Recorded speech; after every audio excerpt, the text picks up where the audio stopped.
नमो तस् भगवतो अरहतो सम्मा सम्बुद्धस्स। नमो तस् भगवतो अरहतो सम्मा सम्बुद्धस्स। नमो तस् भगवतो अरहतो सम्मा संबुद्धस्स। विश्ववंदनीय महाकारुणिक तथागत सम्यक संबुद्ध तथागत द्वारा उपदेशित आर्य सद्धम्म और तथागत का पवित्र पावन ऐसा भिक्षु संघ, इन तीन रत्नों को त्रिवार अभिवादन करता हूँ। वैसे ही भारतीय घटना के शिल्पकार महामानव बोधिसत्व डॉक्टर बाबा साहब अम्बेडकर, जिन्होंने इस भारतवर्ष में धम्म क्रांति का ऐलान किया, उस क्रांति में मैं अपने आप को समर्पित करता हूँ। वैसे ही उपस्थित सभी जुड़े हुए शील संपन्न श्रद्धावान उपासक उपासिकाएं, बालक तथा बालिकाएं, सभी के प्रति मंगल मैत्री मंगल कामना। तो आज हमारे धम्म चर्चा का विषय है सिंहनाद सूत्र, महासिंहनाद सूत्र। तो इससे पहले भी हमने पिछले वीडियो में देखा कि जो सिंहनाद वर्ग है मध्यम निकाय में पहला पार्ट है, उसमें से दूसरा वर्ग है वह सिंहनाद वर्ग है। और सिंहनाद वर्ग में पहला जो सूत्र हुआ है वह चूड़ सिंहनाद सूत्र हो गया है। तो जिन्होंने पहला वीडियो नहीं देखा वो भी पहला वीडियो देख सकते हैं। तो उसमें चूड़ सिंहनाद सूत्र में भगवान बुद्ध ने जो सिंहनाद की घोषणा भिक्षुओं को करने के लिए कहा है कि जो मुक्त पुरुष हुआ है ना, सोतापन्न सुकृतागामी अनागामी अनंत है, तो वह सिंहनाद कर सकते हैं। तो इसी प्रकार से उस सूत्र का नाम पड़ा चूड़ सिंहनाद सूत्र।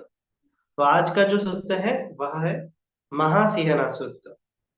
तो दरअसल इस सूत्र में भगवान बुद्ध जो है अपने खुद के बारे में बता रहे हैं कि जिस प्रकार उन्होंने कहा कि पिछले वीडियो में हमने देखा कि जो चूड़ सिंहनाद सूत्र में हमने देखा कि जो श्रमण होते हैं वो चार प्रकार के होते हैं ना, चार प्रकार से कोई मुक्त हो सकता है, पुरुष मुक्त हो सकता है ना। श्रोतापन्न सकृदागामी अनागामी अनंत होके वह श्रोतापन्न की अवस्था अलग है ना, सकृदागामी की अलग है, अनागामी की अलग है, अनंत की अवस्था अलग है। तो ये चार अवस्थाओं में से कोई कोई व्यक्ति जो है मुक्त होता है ना। अलग अलग प्रकार के व्यक्ति अलग अलग प्रकार से मुक्त होते हैं। तो ये चार प्रकार से वह मुक्त होते हैं। तो यह जो है रियलिटी है, यह जो है सत्य है। तो इस सत्य की क्या करो, गन्वेंश ना करो, सत्य की क्या करो, घोषणा करो, गर्जना करो। इस प्रकार से भगवान ने तुलसी सूत्र में भिक्षुओं को कहा। तो इस सूत्र में भगवान जो सत्य है, जो बुद्ध के बारे में होता है, जो सम्यक संबुद्ध के बारे में होता है, जो तथागत के बारे में होता है, वह सत्य की घोषणा कर रहे हैं, गर्जना कर रहे हैं, है ना। जिस प्रकार से हमने समझा कि सिंह गर्जना करता है तो सारे जंगल को पता चलता है ना। तो जंगल में किसी भी पशु के सामने अगर किसी भी पशु के सामने अगर सिंह गर्जना करता है, नाद करता है, शेर जो है अपनी डरकार छोड़ता है, तो वह सभी पशु पक्षी उसको क्या करते हैं, दब जाते हैं, शांत हो जाते हैं, है ना। वो उसके सामने नहीं आ पाते। तो ये जो गर्जना है वह सिंह कुछ किधर भी कर सकता है अपने जंगल के क्षेत्र में, है ना, क्योंकि वो बलवान होता है, वो जंगल का राजा होता है। तो इसी प्रकार जो भगवान बुद्ध है, वह भी जो तथागत होते हैं, वह भी अनेक प्रकार के रिद्धियों से परिपूर्ण होते हैं, अनेक प्रकार के बल से परिपूर्ण होते हैं, अनेक प्रकार के ज्ञान से परिपूर्ण होते हैं। तो वह इस जगत की, है ना, सत्ता देव मनुष्यानं बुद्धो भगवाति शास्ता होते हैं। देव और मनुष्य जो सत्व है, जितने भी एक प्रकार के सत्व है, उन सभी प्रकार के सत्वों में जो भगवान होते हैं वो क्या होते हैं, सभी के शास्ता होते हैं, है ना। सभी के क्या होते हैं, मार्गदर्शक होते हैं, सभी चीजों के ज्ञाता होते हैं। तो भगवान जो है, एक ये बनता है कि भगवान क्या करें, एक गर्जना करे। और गर्जना भी की उन्होंने, तो क्या हो सकता है कि सभी जो सत्व है, सभी जो प्राणी है, वह क्या करते हैं, भगवान बुद्ध की गर्जना को क्या बोलते हैं, जिस प्रकार सिंह की गर्जना को कोई ललकार नहीं सकता, उस प्रकार से बुद्ध की जो गर्जना है उसको भी कोई ललकार नहीं सकता, उसको भी कोई काउंटर नहीं कर सकता। क्यों नहीं कर सकता? तो हमने पिछले वीडियो में जाना कि किस प्रकार से भगवान जो है स्वाखात धर्म बताते हैं, है ना, अच्छे तरह से विश्लेषण करके कारणों के साथ कॉजल इफेक्ट के साथ बताते हैं। तो यह भगवान बुद्ध का तरीका ही ऐसा होता है कि जिससे क्या होता है कि कोई भी उसका काउंटर, है ना, श्रवणे नवा ब्राह्मणे नवा देवे नवा मारे नवा ब्रह्म नावा केन शिवा लोकस्मिन्। इस जगत में कुछ भी श्रवण है, कोई भी ब्राह्मण है, कोई भी देव है, कोई भी मार है, कोई भी ब्रह्मा है ना, तो कोई भी सत्व है, कोई भी प्राणी है, जो भगवान बुद्ध ने कहा है उसका काउंटर आर्गुमेंट नहीं कर सकता। क्यों नहीं कर सकता? क्योंकि भगवान उसी प्रकार से कहते हैं, ठीक प्रकार से सार्थ स व्यंजन कहते हैं, है ना, उसका समुद्र बताते हैं, उसका अर्थगमन बताते हैं, उसका आदिनव बताते हैं, उसका आस्वाद बताते हैं, उसका निस्सरण बताते हैं। तो 5 प्रकार से भगवान क्या करते हैं, धम्म को विस्तारित करते हैं, है ना, उसका डिटेलिंग में बताते हैं। तो गन्वेषणा करने के लिए पूरे अंग से बताते हैं, कोई भी एक अंग ऐसा छूटता नहीं है। तो इसीलिए भगवान का क्या होता है, परिशुद्धि होती है, उसको वैसारज्य कहते हैं, है ना, एक विशारद होता है, भगवान बुद्ध की स्किल होती है, एक स्किल होती है जिसकी वजह से उसको कोई ये नहीं कह सकता। तो ये स्किल कैसे उत्पन्न होती है? ज्ञान से उत्पन्न होती है। तो भगवान जो है अलग अलग प्रकार से ज्ञान से क्या होते हैं, परिपूर्ण होते हैं, संपन्न होते हैं। तो इसी की गणवेश, इसी का जो घोषणा, इसी की जो गर्जना है भगवान करते हैं इस सूत्र में, है ना। तो हम देखेंगे इस सूत्र के बारे में, महासेना सूत्र। तो ये जो सूत्र है ना, एवं में सूत्र एकं समयं भगवा वैशाल्यं विहरति वही नगरे अभरपुरे वनसंडे। जो वैशाली में, वैशाली के बाहर, मतलब वैशाली के बाहर जो है अपरपुरे नाम का एक वनखंड है, जो उद्यान है कह सकते हैं, एक वन का क्षेत्र है, अरण्य है। तो उसमें भगवान विहार कर रहे थे। तेन मुख समय न सुनखत लिच्छे पुत्तो अचिर पक्कतो होती इमस्मा धम्म विनय, है ना। वो क्या हो गया, अचिर पक्कतो, अचिर पक्कंतो मानी के छोड़ दिया, उसने धम्म विनय को छोड़ दिया है। भगवान बुद्ध से मतलब पहले उन्होंने प्रवज्ञा ग्रहण की, जो सुनखत लिच्छवी पुत्र होता है, उसका नाम होता है सुनखत ब्राह्मण होता है, लिच्छवी होता है। तो उसने पहले प्रवज्ञा ली होती है और फिर वो जीवन छोड़ के गृहस्थ बन जाता है, और वो फिर भगवान बुद्ध के भिक्षु संघ का हिस्सा नहीं रहता। तो ये वो क्या होता है कि वैशाली के परिसर में, है ना, सो वैशालियं परिषदि एवं वाच भाषति। तो वो वैशाली के परिषद में, वैशाली के लोगों के सामने ऐसी भाषणा कर रहा था, ऐसी घोषणा कर रहा था, है ना, नथि समणस्य गौतमं उत्तरी मनुष्य धम्मा अलमरिय ज्ञान दर्शन विशेष तक्क परियाहतं समणो गौतमो धम्मं दिशेसि विमंसा नो चरितं स्वयं प्रतिभानं यस्य च पास अत्थाय धम्मो देशितो सो नियस तत्करस सम्मा दुख कया थी। मतलब कि उन्होंने कहा कि भगवान जो है ना, जो जो अपने गौतम होते, पहले तो उन्होंने जाना कि अरे भगवान बुद्ध की संघ में आया, संघ में अनेक उपदेश उसने सुने होंगे, लेकिन फिर भी उन्होंने चिवर निकालने के बाद ये कहा कि भगवान बुद्ध को कोई उत्तर मनुष्य धर्म ज्ञान नहीं। ठीक, इसने हैंड रेज किया है।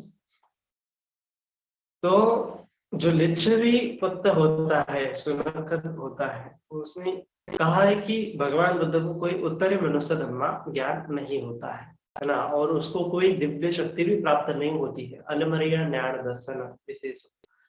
तो उत्तरी मनुष्य धर्म किसको कहते हैं कि जो माने कि जो शक्तियां होती है, आजकल की भाषा में जैसे चमत्कार कहते हैं, रिद्धि सिद्धि कहते हैं, पावर कहते हैं, सुपर नेचुरल पावर कहते हैं।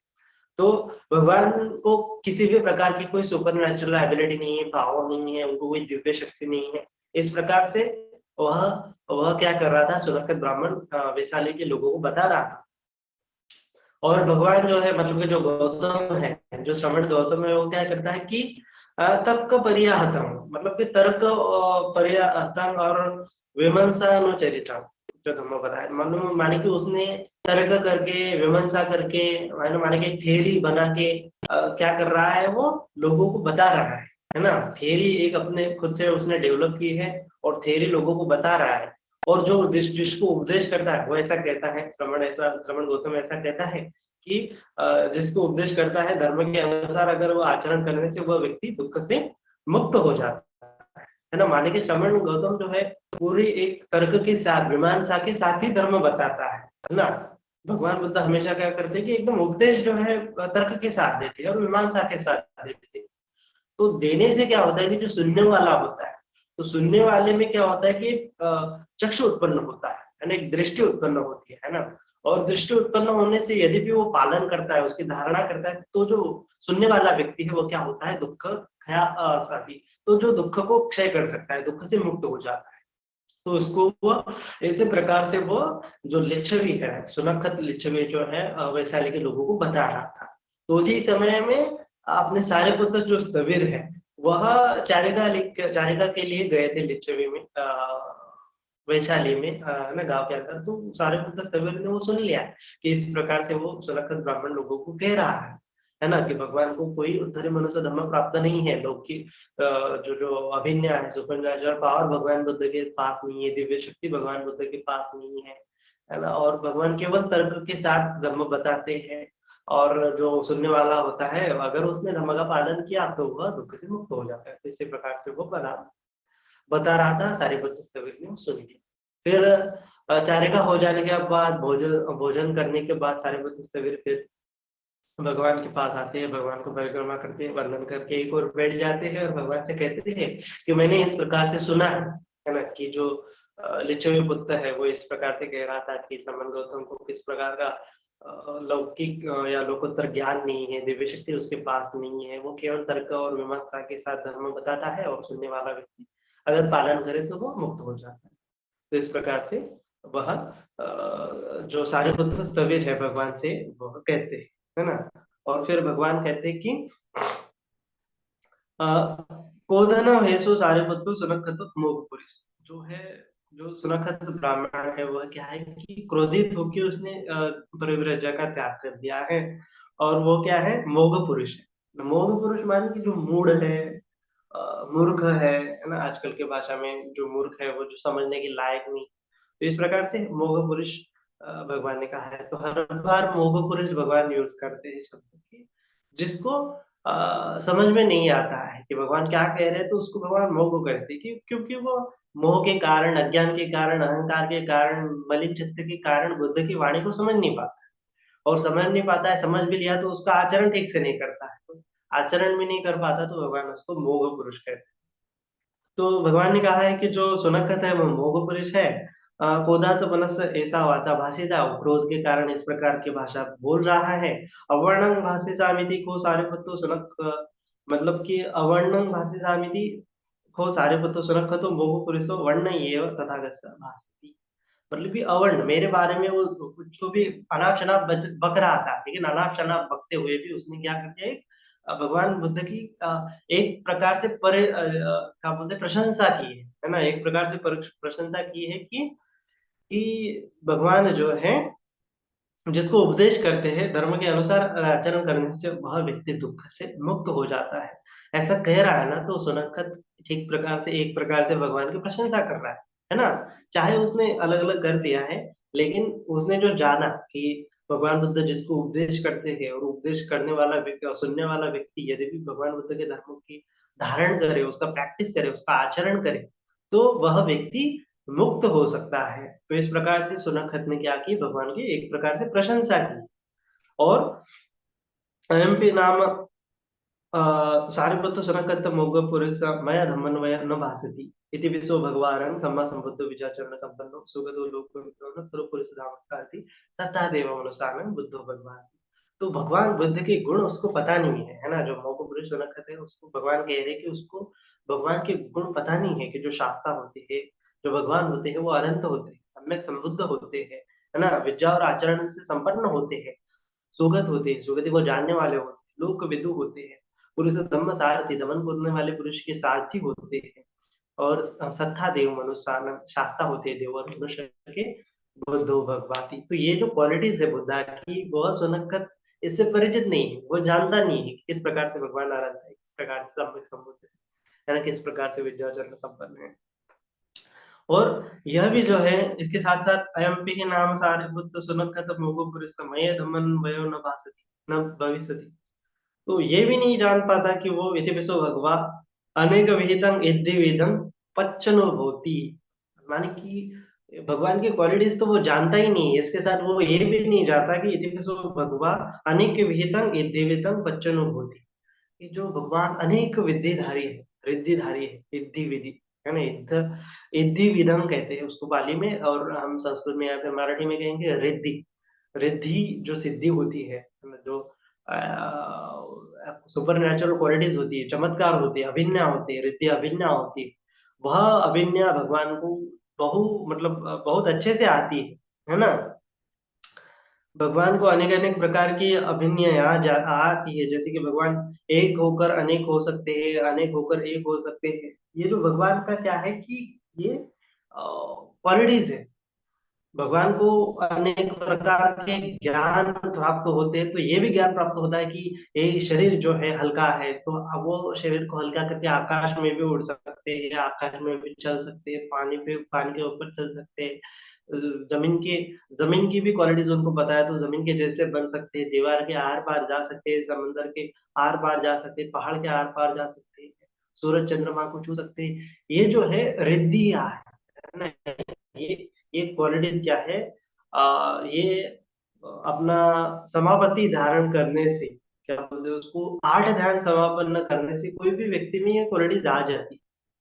तो इसको बुद्धिज्म में एक शब्द है अभिज्ञा कहते हैं उसको, है ना, कि समझो हाथों से अग्नि निकालना है, हाथों से पानी निकालना है, तो ये क्या है, एक अभिज्ञा है। अभिज्ञा माने कि अभिज्ञा सूक्ष्म, अभि माने कि सूक्ष्म एकदम गहन, अभिज्ञा ज्ञान माने कि ज्ञान माने कि ज्ञान नॉलेज, जो सूक्ष्म नॉलेज है वह होता है ना। फॉर एग्जाम्पल हाथों से कोई अगर पानी निकालता है तो आज हम उसको चमत्कार कहते हैं, बहुत सारे लोग चमत्कार कहते हैं, लेकिन उसका कारण किसी को नहीं पता होता। अनेक जो है हमने साधु संत देखे होंगे, या फिर जो चमत्कारी पुरुष वो देखे होंगे, तो होते हैं, ऐसा नहीं कि होते नहीं हैं, तो वो निकाल पाते हैं, लेकिन उसका कॉज उनको पता नहीं होता, है ना। तो ये जो है बुद्ध को ये जो अभिनय है ये साधारण बात है। समझो फॉर एग्जाम्पल हमारा बॉडी जो है 70% पानी से बना हुआ था, है ना, हमारे बॉडी में कितना 70% पानी, लेकिन और ये भी बात है कि जैसे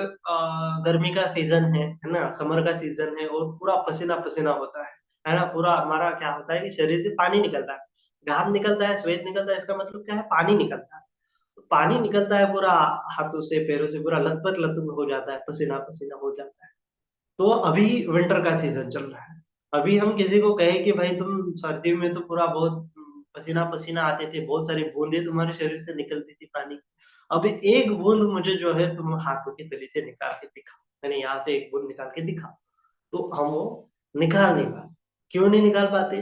तो उसका रीजन ये है कि पहले तो हमें बॉडी का मेटाबॉलिज्म कैसा है पता नहीं होता है, बॉडी कैसे काम करती है पता नहीं होता है, और जो आप धातु है किस प्रकार से काम होता करता है वो पता नहीं होता उसका, है ना, प्रोसेस क्या होता है वो पता नहीं होता, पानी कैसे बाहर निकलता है वो पता नहीं होता।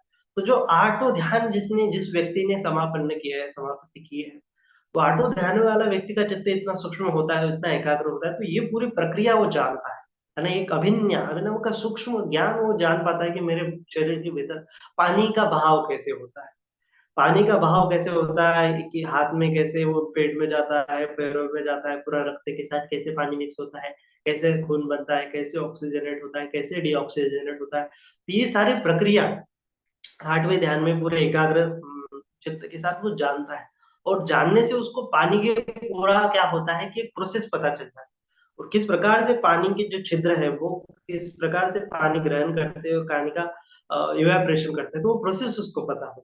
तो फिर वो जानता है कि हाँ ये पानी ऐसा है, और पूरा ध्यान के बल के माध्यम से वो पानी का बहाव तैयार कर सकता है, और बहाव तैयार करने से फिर वो एक बूंद ऐसे निकाल पाता है, और एक बूंद निकाली फिर दूसरी तीसरी फिर एक धार निकाली, तो क्या होता है फिर वो यहाँ से भी निकाल सकता है। तो हाथों से पूरा एक उसने पानी निकाल लिया, हाथों से पानी निकाल लिया, तो वही बोलता है चमत्कार है, चमत्कार है, चमत्कार है। लेकिन चमत्कार नहीं है वो, क्या है कि अभिज्ञा है, सूक्ष्म ज्ञान मात्र है ना, बुद्धिज्म में उसको अभिज्ञा कहा है।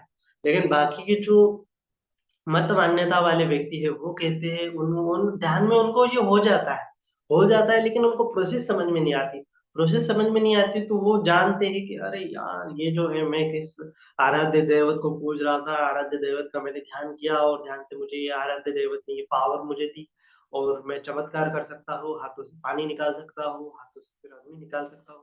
टेम्परेचर का वही है ना, टेम्परेचर कैसे काम करता है, आपो धातु है, पृथ्वी धातु है, तेज धातु है, वायु धातु है।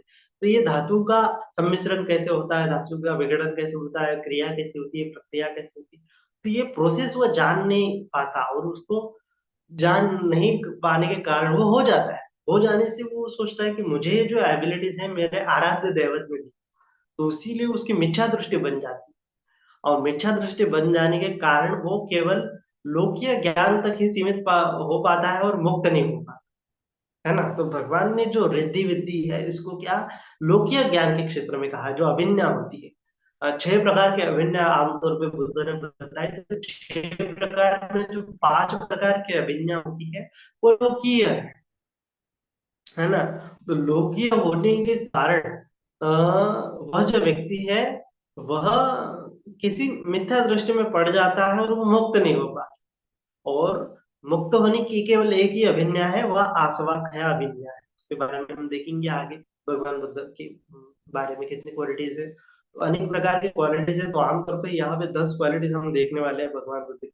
तो भगवान कहते हैं कि जो रिद्धि विद्धि धारी होते हैं भगवान, इसके बारे में जो सनखत ब्राह्मण नहीं जानता है ना, वह मतलब कि बहुत सारे लोग होते हैं रिद्धि विद्धि धारी, लेकिन क्या है कि ये लोकीय ज्ञान का क्षेत्र, ये लोकीय क्षेत्र है। लोकीय माने कि जो अभी तक मुक्त नहीं हुआ है ना, वो मिच्छा दृष्टि के कारण, अटैचमेंट के कारण वो आ गया, मुझे सुपर नेचुरल पावर आ गई, तो वो उसमें फंस जाता है ना, उसके प्रति आसक्ति करने लगता है, तो वो मुक्त नहीं हो पाता। आसक्ति है, अटैचमेंट है, तो मुक्त होता नहीं होता। और दृष्टि भी है किसी प्रकार के आराध्य ईश्वर को मान्यता वाली दृष्टि, हाँ आत्मा को मानने की दृष्टि है, तो वो मुक्त पुरुष नहीं है। इसका कारण सिंपल है कि वो मुक्त क्यों नहीं, वह अगर ईश्वर को मान रहा है, ईश्वर को मानने का एक बड़ा एक नुकसान ये है कि हर किसी चीज के पीछे कारण को वह नहीं समझ पाता। क्यों नहीं समझ पाता, तो वह जो है इसका इसका मतलब वो सीधा सीधा रिलेशन ईश्वर को देता है। समझो हाथ से पानी निकाल रहा है, अभिज्ञा उसको पावर आ गई, लेकिन वो पावर का पूरा मेटाबॉलिज्म नहीं जान पाता, वो उसका प्रोसेस नहीं जान पाता। वह जानता है कि हाँ ये मुझे, मैंने आराध्य देवता पे ध्यान किया इसकी वजह से आ गया, तो उसका जो मिच्छा रॉन्ग व्यू बन गया, है ना। रॉन्ग व्यू बनने के कारण वो राइट कंटेम्पलेशन नहीं कर पाता, सम्यक दृष्टि उसको उत्पन्न नहीं हो पाती, है ना। जो आ, हर किसी चीज के बारे में जो ईश्वर को मानने वाला व्यक्ति है, वह साइंटिफिक टेम्परामेंट वाला नहीं हो पाता। क्यों नहीं हो पाता, क्योंकि वो हर चीज का कारण ईश्वर को ले जाता है।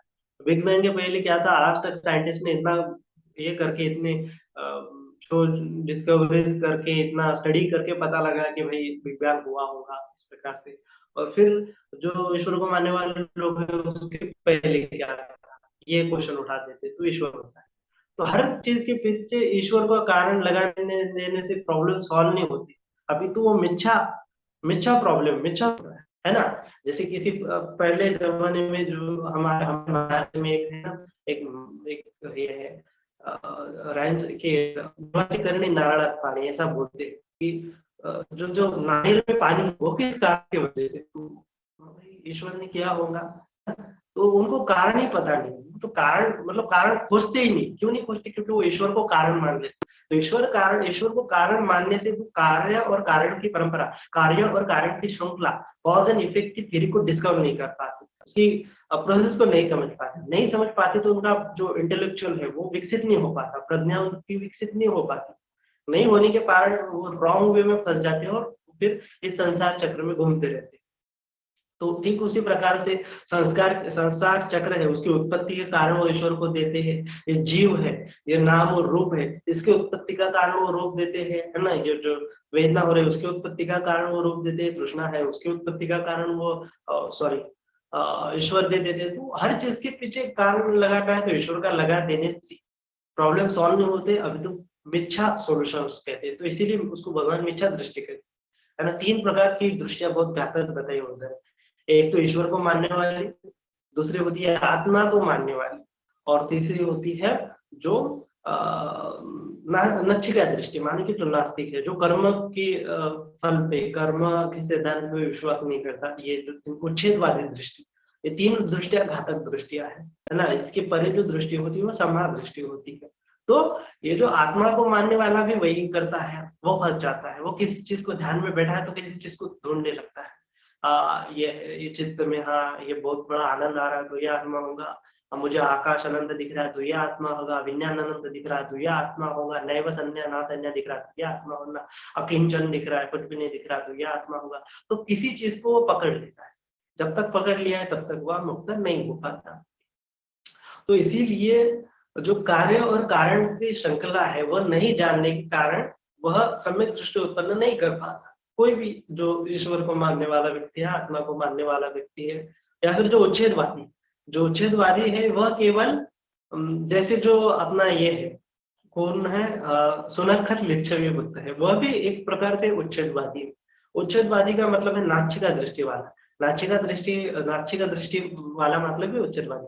तो नास्तिका दृष्टि वाला होता है कि जो ये नहीं जान पाता कि भगवान बुद्ध की क्वालिटीज क्या होती है, जो कर्मा, लॉ ऑफ कर्मा के बारे में नहीं जान पाता है ना, पुनर्भव के बारे में, पुनर्जन्म के बारे में वो नहीं जान पाता। तो अनेक प्रकार की दृष्टियां विकसित हो पाती है ना। आजकल भी बहुत चल रहा है कि भगवान बुद्ध की जो रिद्धि विद्या कुछ नहीं होती है ना, वो कहते कि अ, तप करने से कुछ नहीं प्राप्त होता है, ध्यान करने से कुछ नहीं होता है, मोक्ष नहीं होता है, सुगति नहीं होती, दुर्गति नहीं होती। तो ऐसी मिथ्या दृष्टि वाले रखने वाले लोग भी आजकल के जो बुद्धिस्ट परंपरा में आ रहे हैं, तो उनको समझना है कि बुद्धिज्म में जो ये सब चीजें है, लेकिन इसका कारण भगवान ने भली भांति बताया है ना। आजकल के तो बहुत सारे लोग तो भगवान बुद्ध को भगवान भी शब्द प्रयोग नहीं कर पाते। तो वो कहते हैं कि भगवान माने कि ईश्वर, इस प्रकार से वो कहते हैं कि भगवान तो ईश्वर, भगवान ईश्वर, बुद्ध ने किसी ईश्वर को नहीं माना तो तुम क्यों भगवान के आगे भगवान लगाए। तो ये जो है मतलब कि वह शुद्धवा न होने के कारण है ना, उन्होंने धम्म श्रवण नहीं करने का उनकी जो दृष्टियां बदली है इस प्रकार। तो जो भगवा शब्द का अर्थ है वो नहीं जान पाते है ना, जब बग रागो बग दोषो बग मोहती भगवा है ना, बगाते पासुका धम्मा भगाते सब्बा अकुशला धम्मा पासुका अकुशला धम्मा तेन भगवा उच्चति। तो भगवान यह शब्द जो है पाली शब्द है और ये भगवान ने खुद विकसित किया हुआ है।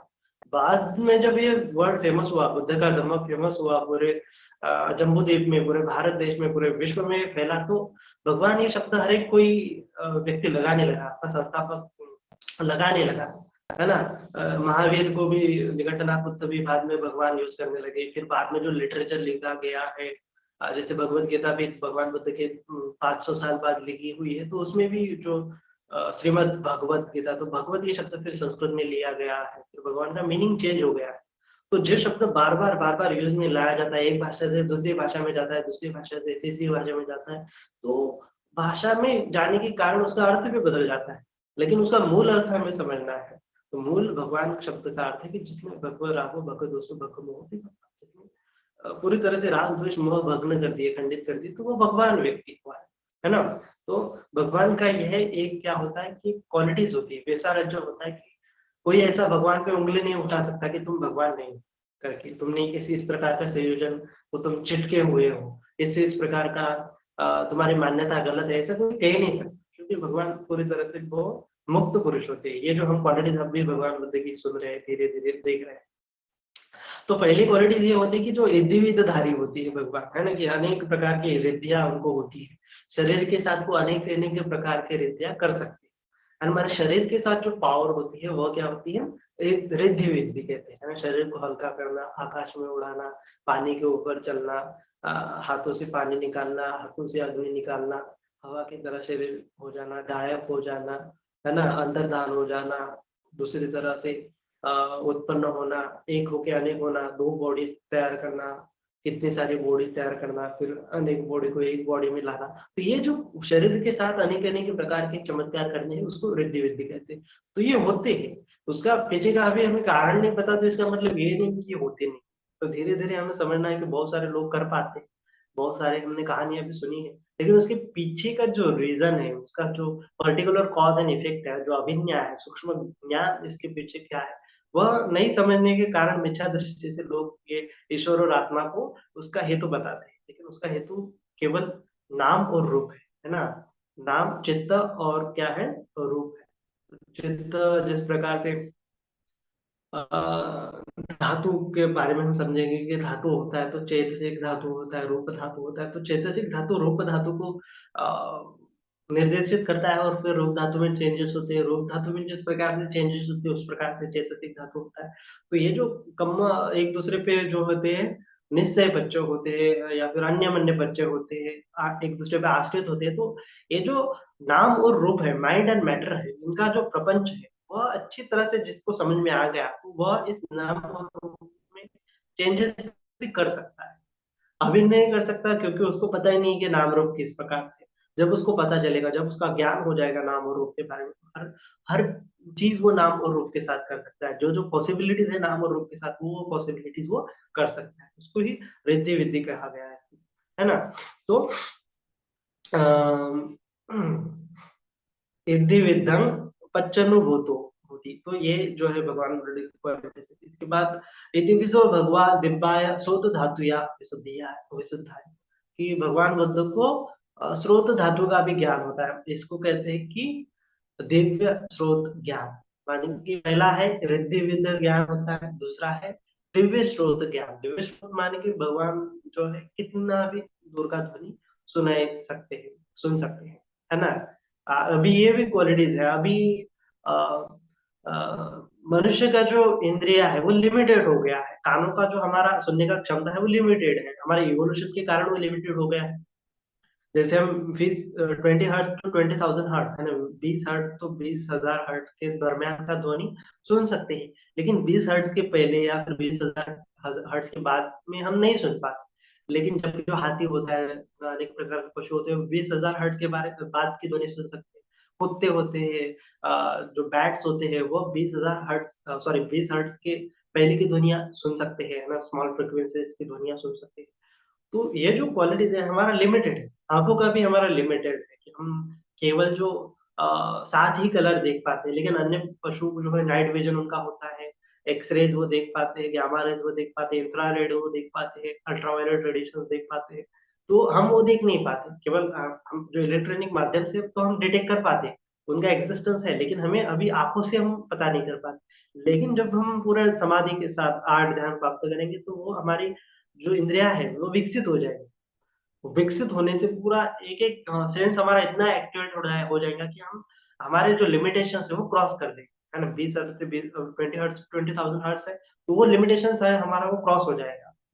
उसके पहले की ध्वनिया हम सुन सकेंगे, उसके बाद की हम ध्वनिया सुन सकेंगे, है ना। ये तो हम फिलहाल हम अब की बात कर रहे हैं। लेकिन जो करीबन 100 साल पहले जो स्वामी विवेकानंद थे, उन्होंने भी ये जो बातें बताई थी उनके योग के किताब में, कि इस प्रकार से मनुष्य की इंद्रियां लिमिटेड है, लेकिन ध्यान के माध्यम से वो विकसित हो सकती है। तो ये बातें आम है आध्यात्मिक क्षेत्र में, ये बातें साधारण है। तो इसी को मतलब उन्होंने तो कहा कि ईश्वर के कारण वो प्राप्त होती है, लेकिन ऐसा नहीं है। वो केवल हमारा माइंड होता है ना, हमारा ब्रेन का सिस्टम अनलॉक्ड होता है, हमारा जो न्यूरॉन्स होता है वो ज्यादा प्रमाण पे एक्टिवेट होने के कारण, ज्यादा उसमें ट्रांसमिशन होने के कारण हम वो डेटा डिटेक्ट कर पाते हैं ना। 20 हर्ट्ज से 20,000 हर्ट्ज के बाद का जो डेटा या पहले का डेटा हम डिटेक्ट कर पाते हैं। आंखों का भी वही हाल है, नाकों का भी वही हाल है। तो जो दिव्य स्रोत है, माने कि दूर की कितनी भी सूक्ष्म ध्वनि है, कितनी भी दूर की ध्वनि है ना, या फिर कि अमानवी जो देवता लोग है, प्रकार के सत्व है, उनकी भी ध्वनिया भगवान जो है सुन सकते हैं। ये होता है दिव्य स्रोत। या फिर दिव्य चक्षु का भी एक ये होता है कि चक्षु भी दिव्य हो जाती है। मानी आग आग आंख खुली है तो क्या होता है कि हम केवल जो विजिबल लाइट है वो देख पाते हैं। विजिबल लाइट माने कि जो देखने लायक लाइट। लेकिन उसके बाद में अल्ट्रावायलेट लाइट होता है, इंफ्रारेड रेडिएशंस होते हैं, वो एक्सरेज होते हैं, गामा रेज होते हैं। जो रेडिएशन है वो देख नहीं पाते, वो आंखों से देखने की चीज नहीं है। वो मन से भी हम देख सकते हैं। तो दिव्य चक्षु का मतलब है कि जो जो जो विजिबल रेंज है उसके परे जो रेंज है लाइट के रेडिएशंस की, वो रेंज भी हम डिटेक्ट कर पाते हैं। वो डायरेक्ट माइंड से डिटेक्ट कर पाते हैं, है ना। जैसे जो आज हम देखते हैं कि जो सैटेलाइट्स चल रहे हैं, आज हम मैप बना रहे हैं, 3D मैप्स बना रहे हैं, वाईफाई फेडरेशन के साथ मैप्स बना रहे हैं। हम जो जैसे यहाँ पे वाईफाई है, वाईफाई से पूरा स्प्रेड हो जाता है, स्प्रेड हो जाने से पूरा एक हॉल, कितना हॉल है, कितने रूम है, कितने बेडरूम है, कौन कौन है, ये पूरा एक डेटा कलेक्ट कर जाता है, क्योंकि वो रेडिएशन वहां जाते हैं फिर से आते हैं, तो वो जो डिटेक्टर है वो डिटेक्ट करता है और एक पूरा मैप बनाते हैं। तो ठीक प्रोसेस उस प्रकार से हमारे माइंड के साथ होती है, ब्रेन के साथ होती है, और पूरा लोक में क्या क्या है वो हम पूरा देख पाते हैं ना, पूरा एक गांव में क्या है, पूरे शहर में क्या है, पूरे देश में क्या है, पूरे अर्थ में क्या है, पूरे सोलर सिस्टम में क्या है, है ना। तो इस प्रकार से चक्रवाल में क्या है, तो ये पूरा जानने की क्षमता हमारे ध्यान की क्षमता के साथ विकसित होती है। जितना हमारा ध्यान समाधि ज्यादा, कंसंट्रेशन ज्यादा होगा, उतना हम वो कर पाते हैं। और वो करने का अभ्यास भी हम कर सकते हैं। ऐसा नहीं कि केवल जिसको प्राप्त होगा उसको ही प्राप्त होगा, नहीं, उसका कुछ तो भी प्रोसेस है, उसका अभ्यास है, और वो अभ्यास करने से ये जो दिव्य स्रोत है, दिव्य चक्षु है, वो हम प्राप्त कर सकते हैं, है ना। विशुद्ध मध्य ग्रंथ में उसका अभ्यास के बारे में जिक्र भी किया हुआ है कि किस प्रकार से ये दिव्य स्रोत हम प्राप्त कर सकते हैं, दिव्य चक्षु हम प्राप्त कर सकते हैं, है ना। तो हमारे माइंड को उस प्रकार से मोड़ने से, है ना, जो चित्त मूर्धता होने के साथ हम क्या कर सकते हैं, माइंड को उस प्रकार से मोड़ने से माइंड उस डायरेक्शन में जाता है और वो चीजें श्रवण करने लगता है, तो या फिर देखने लगता है। तो ये जो ये आम बात है ना, इसको, लेकिन भगवान ने ये इसको एक साफ साफ तौर पे कहा है कि ये तुम्हें भले ही दिव्य चक्षु प्राप्त हो जाए, दिव्य स्रोत प्राप्त हो जाए, है ना, चेतोवृत्तिया ज्ञान प्राप्त हो जाए, माइंड से दूसरे के चित्त के जानना, है ना।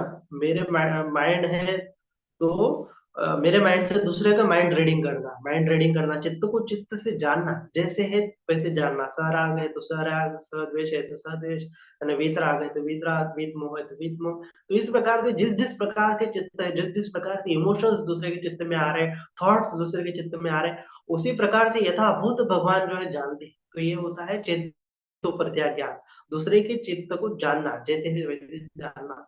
तो ये जो नॉलेज है, लेकिन भगवान ने आम साधारण कहा है कि ये जो नॉलेज है ये तुम्हें मिल भी जाए, अभिज्ञान सूक्ष्म नॉलेज है, सूक्ष्म ज्ञान है, तो ये तुम्हें मिल भी जाए, इसका अर्थ ये नहीं कि तुम मुक्त हो गए। मुक्ति के लिए ये ज्ञान आवश्यक नहीं है, मुक्ति के लिए तो केवल आसवा खया ज्ञान आवश्यक है। तो लेकिन भगवान बुद्ध ये सब ज्ञान भी उनको प्राप्त है ना, अनेकों प्रकार के ज्ञान उनको प्राप्त है।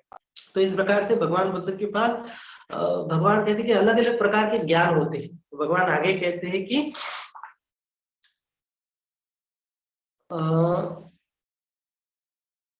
भगवान कहते हैं कि दशक हो पनी वाणी सारिपत तथागत तथागत बलानी ये ही बली है समन्नागतो तथागतो आसव ठानंग पटि जानाति परिसासु सिंहनादं नदति ब्रह्मचक्रम पवत्येति। तो भगवान के पास इस प्रकार के 10 बल होते हैं, है ना, तथागत बल जिसे कहते हैं। तो इस 10 बल को जान के ही भगवान क्या कहते हैं, आसन ठान उच्च स्थान पर ये होते हैं, पटी जानाति आश्रम, आश्रम ठान माने कि श्रेष्ठ ठान, उच्चतम स्थान पर क्या होते हैं, भगवान बुद्ध आरूढ़ होते हैं। उच्च स्थान पर आरूढ़ होने के बाद वह सिंहनादं नदती, पूरे परिषद में अनेक प्रकार की परिषद होती है, 8 प्रकार की परिषद होती है, तो उस 8 प्रकार के परिषद में वह सिंहनाद करते हैं। उसी 10 बल के कारण वह ब्रह्म चक्र वो जो है प्रवर्तित करते हैं, है ना, जो जो हमने धम्म चक्र प्रवर्तन करते हैं। तो भगवान बुद्ध किसी भी परिषद हो, चाहे वो क्षत्रिय की परिषद हो, ब्राह्मण की परिषद हो, गृहपति की परिषद हो, ब्राह्मण की परिषद हो, चातु महाराजिका देवा की परिषद हो, त्रायंतीस देवों की परिषद हो, मार देवता की परिषद हो, ब्रह्म देवता की परिषद हो, ये 8 प्रकार के परिषद होती है ना। और इन 8 परिषद में किसी भी परिषद में जाके भगवान क्या है कि अपने बारे में बताते हैं कि हाँ मुझे इस प्रकार के नॉलेज प्राप्त हुए, इस प्रकार की अभिज्ञा मैंने प्राप्त की, इस प्रकार के पावर्स, है ना, 10 पावर्स मेरे पास होते हैं।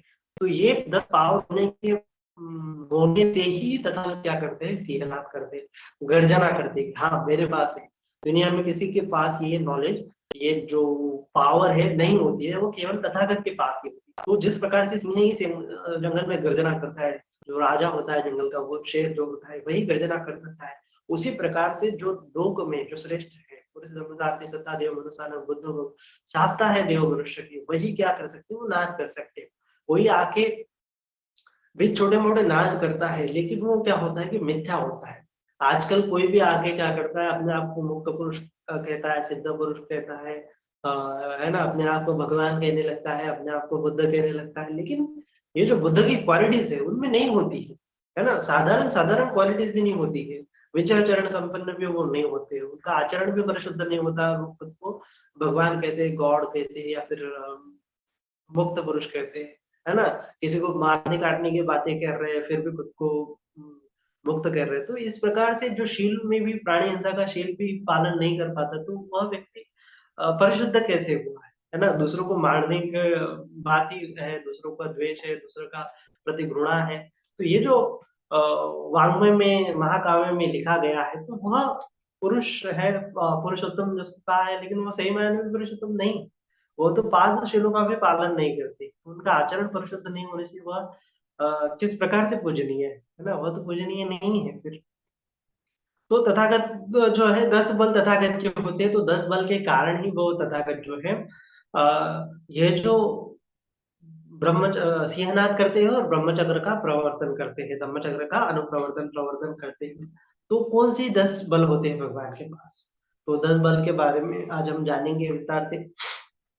तो सबसे पहले तो भगवान बुद्ध को हम जानते हैं कि सम्यक संबुद्धि होती है। उस सम्यक संबुद्धि को पाने के लिए 4 असंख्य 1 लाख कल्प तक उन्होंने पारमिता पूरी कर ली, है ना। ये तो हमारे अ, प्रज्ञावान बुद्ध थे, है ना, प्रज्ञा संपन्न होने के कारण उनको 4 असंख्य 1 लाख कल्प तक पारमिता पूरी की। लेकिन जो अ, वीर्यवान बोधिसत्व होते हैं, वीर्यवान बुद्ध होते हैं, वो आप सम्यक संबुद्ध होते हैं, उनके लिए तो 16 असंख्य 1 लाख कल्प तक पारमिता पूरी करनी होती है। और जो जो समाधिवान होते हैं उनके लिए 8 असंख्य 1 लाख कल्प तक पारमिता पूरी करनी होती है।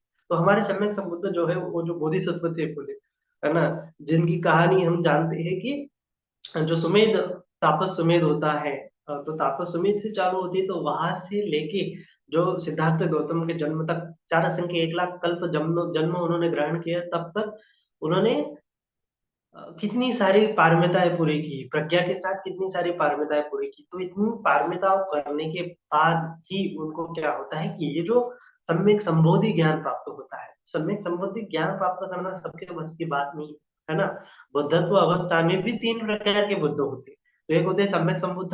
तो ये जो सम्यक संबुद्ध होते हैं, वो जो है कल्पों की बाद उत्पन्न होती है ना। एक कल्प में 1 2 या 3 या फिर 4, ये इस महाभद्र कल्प हमारा चल रहा है, तो इसमें 5 सम्यक संबुद्ध होते हैं, है ना। तो सम्यक संबुद्ध कपुसंद है, पूर्णागमन है, कश्यप बुद्ध हो गए। उसके बाद हमारे जो गौतम सम्यक संबुद्ध हो गए हैं, और एक जो आने वाले मैत्रेय सम्यक संबुद्ध। तो 5 प्रकार के सम्यक संबुद्ध होंगे। इसके बाद जो है, ये कल्प समाप्त होगा, ये जो है ना, ये कल्प समाप्त होगा, और फिर उसके बाद हजारों कल्पों के बाद दूसरे बुद्ध आने वाले बुद्ध होंगे। ऐसा नहीं कि बुद्ध होते नहीं, ऐसा नहीं कि बुद्ध किसी एक की मोनोपोली, लेकिन ये बुद्ध है दुर्लभ बुद्ध उत्पाद, बुद्ध का उत्पन्न होना को बहुत दुर्लभ है। ये इतनी दुर्लभ है कि बहुत दुर्लभ चीज है। तो ये बुद्ध का उत्पन्न होना इतना दुर्लभ होता है, इसीलिए ये जो क्वालिटीज है, ये भी क्वालिटीज किसी एक ही पुरुष में पाई जाती है, तो ये बुद्ध में पाई जाती है। और इन क्वालिटीज से ही वो जो है मनुष्य से बुद्धत्व की ओर विकसित होते हैं, है ना। अपडेट होता है उनका, इंद्रियां विकसित होती है, उनका बल एकदम विकसित होता है, उनका माइंड एकदम विकसित होता है ना। वो जो दिव्य चक्षु उनके पास होता है, दिव्य चक्षु उनके पास होता है, दिव्य श्रोत उनके पास होता है, उनका चेतो प्रत्यय ज्ञान उनके पास होता है, पुब्बे निवासानुस्मृति ज्ञान होता है, अनेक प्रकार के उनमें अभिज्ञाएं होती है। तो ये जो क्वालिटीज जिस मनुष्य में है, वहां मनुष्य उसको मनुष्य नहीं कहा जाता, तो वो तो बुद्ध कहा जाता है ना। एक प्रकार एक ऐसा किस्सा हमें सुना त्रिपिटक में दिखाई देता है कि जब भगवान बुद्ध ने सम्यक संबुद्धि प्राप्त की थी, तो सम्यक संबुद्धि के बाद जब वो सारनाथ की तरफ जा रहे थे, है ना, पंचमज्ञ भिक्षुओं को धम्मदेशना देने के लिए, तो उस रास्ते में उनको एक ब्राह्मण मिला। तो ब्राह्मण उनका आभा देख के, है ना, जो अ, भगवान का जो रूप देख के, उनकी आभा देख के वो एकदम प्रसन्न हो गया। और प्रसन्न हो गया तो उसको लगा कि ये कोई देवता है ना, एकदम सुंदर उनका परिमंडल, एकदम सुंदर उनकी आभा, एकदम चमक, एक है ना, एक आलोक उनके इर्द गिर्द रहा था, एक मंडल, है ना, एक आभस्वर देवता का मंडल आजू बाजू में रहता है। तो वो पूछने लगा कि आप क्या देवता है? तो उन्होंने कहा नहीं क्या तुम गंधर्व हो? तो उन्होंने कहा नहीं, भगवान ने कहा कि नहीं मैं गंधर्व नहीं हूँ। तो उन्होंने कहा कि क्या अलग अलग प्रकार से उन्होंने कहा ब्रह्मा हो, ये देवता हो, वो देवता हो, अलग अलग देवता हो कहा। तो उसने आखिर कहा क्या तुम मनुष्य भी तो हो? मैंने कहा तुम मनुष्य हो? तो भगवान ने कहा कि नहीं मैं मनुष्य नहीं हूँ। तो वो तो और कंफ्यूज हो गया कि ये देवता भी नहीं, गंधर्व भी नहीं, है ना, ये सत्व भी नहीं, मनुष्य भी नहीं, तो है कौन? तो फिर उसने कहा कि आखिर तुम हो कौन, तुम क्या चीज हो? ना तुम, उसने पूछा कि तुम कौन नहीं, तुम क्या हो फिर, है ना?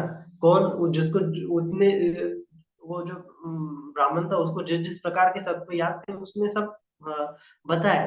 लेकिन भगवान ने कहा कि नहीं मैं ये भी नहीं, मैं ये भी नहीं, मैं ये भी नहीं, आखिर में उसने कहा कि तुम मनुष्य हो।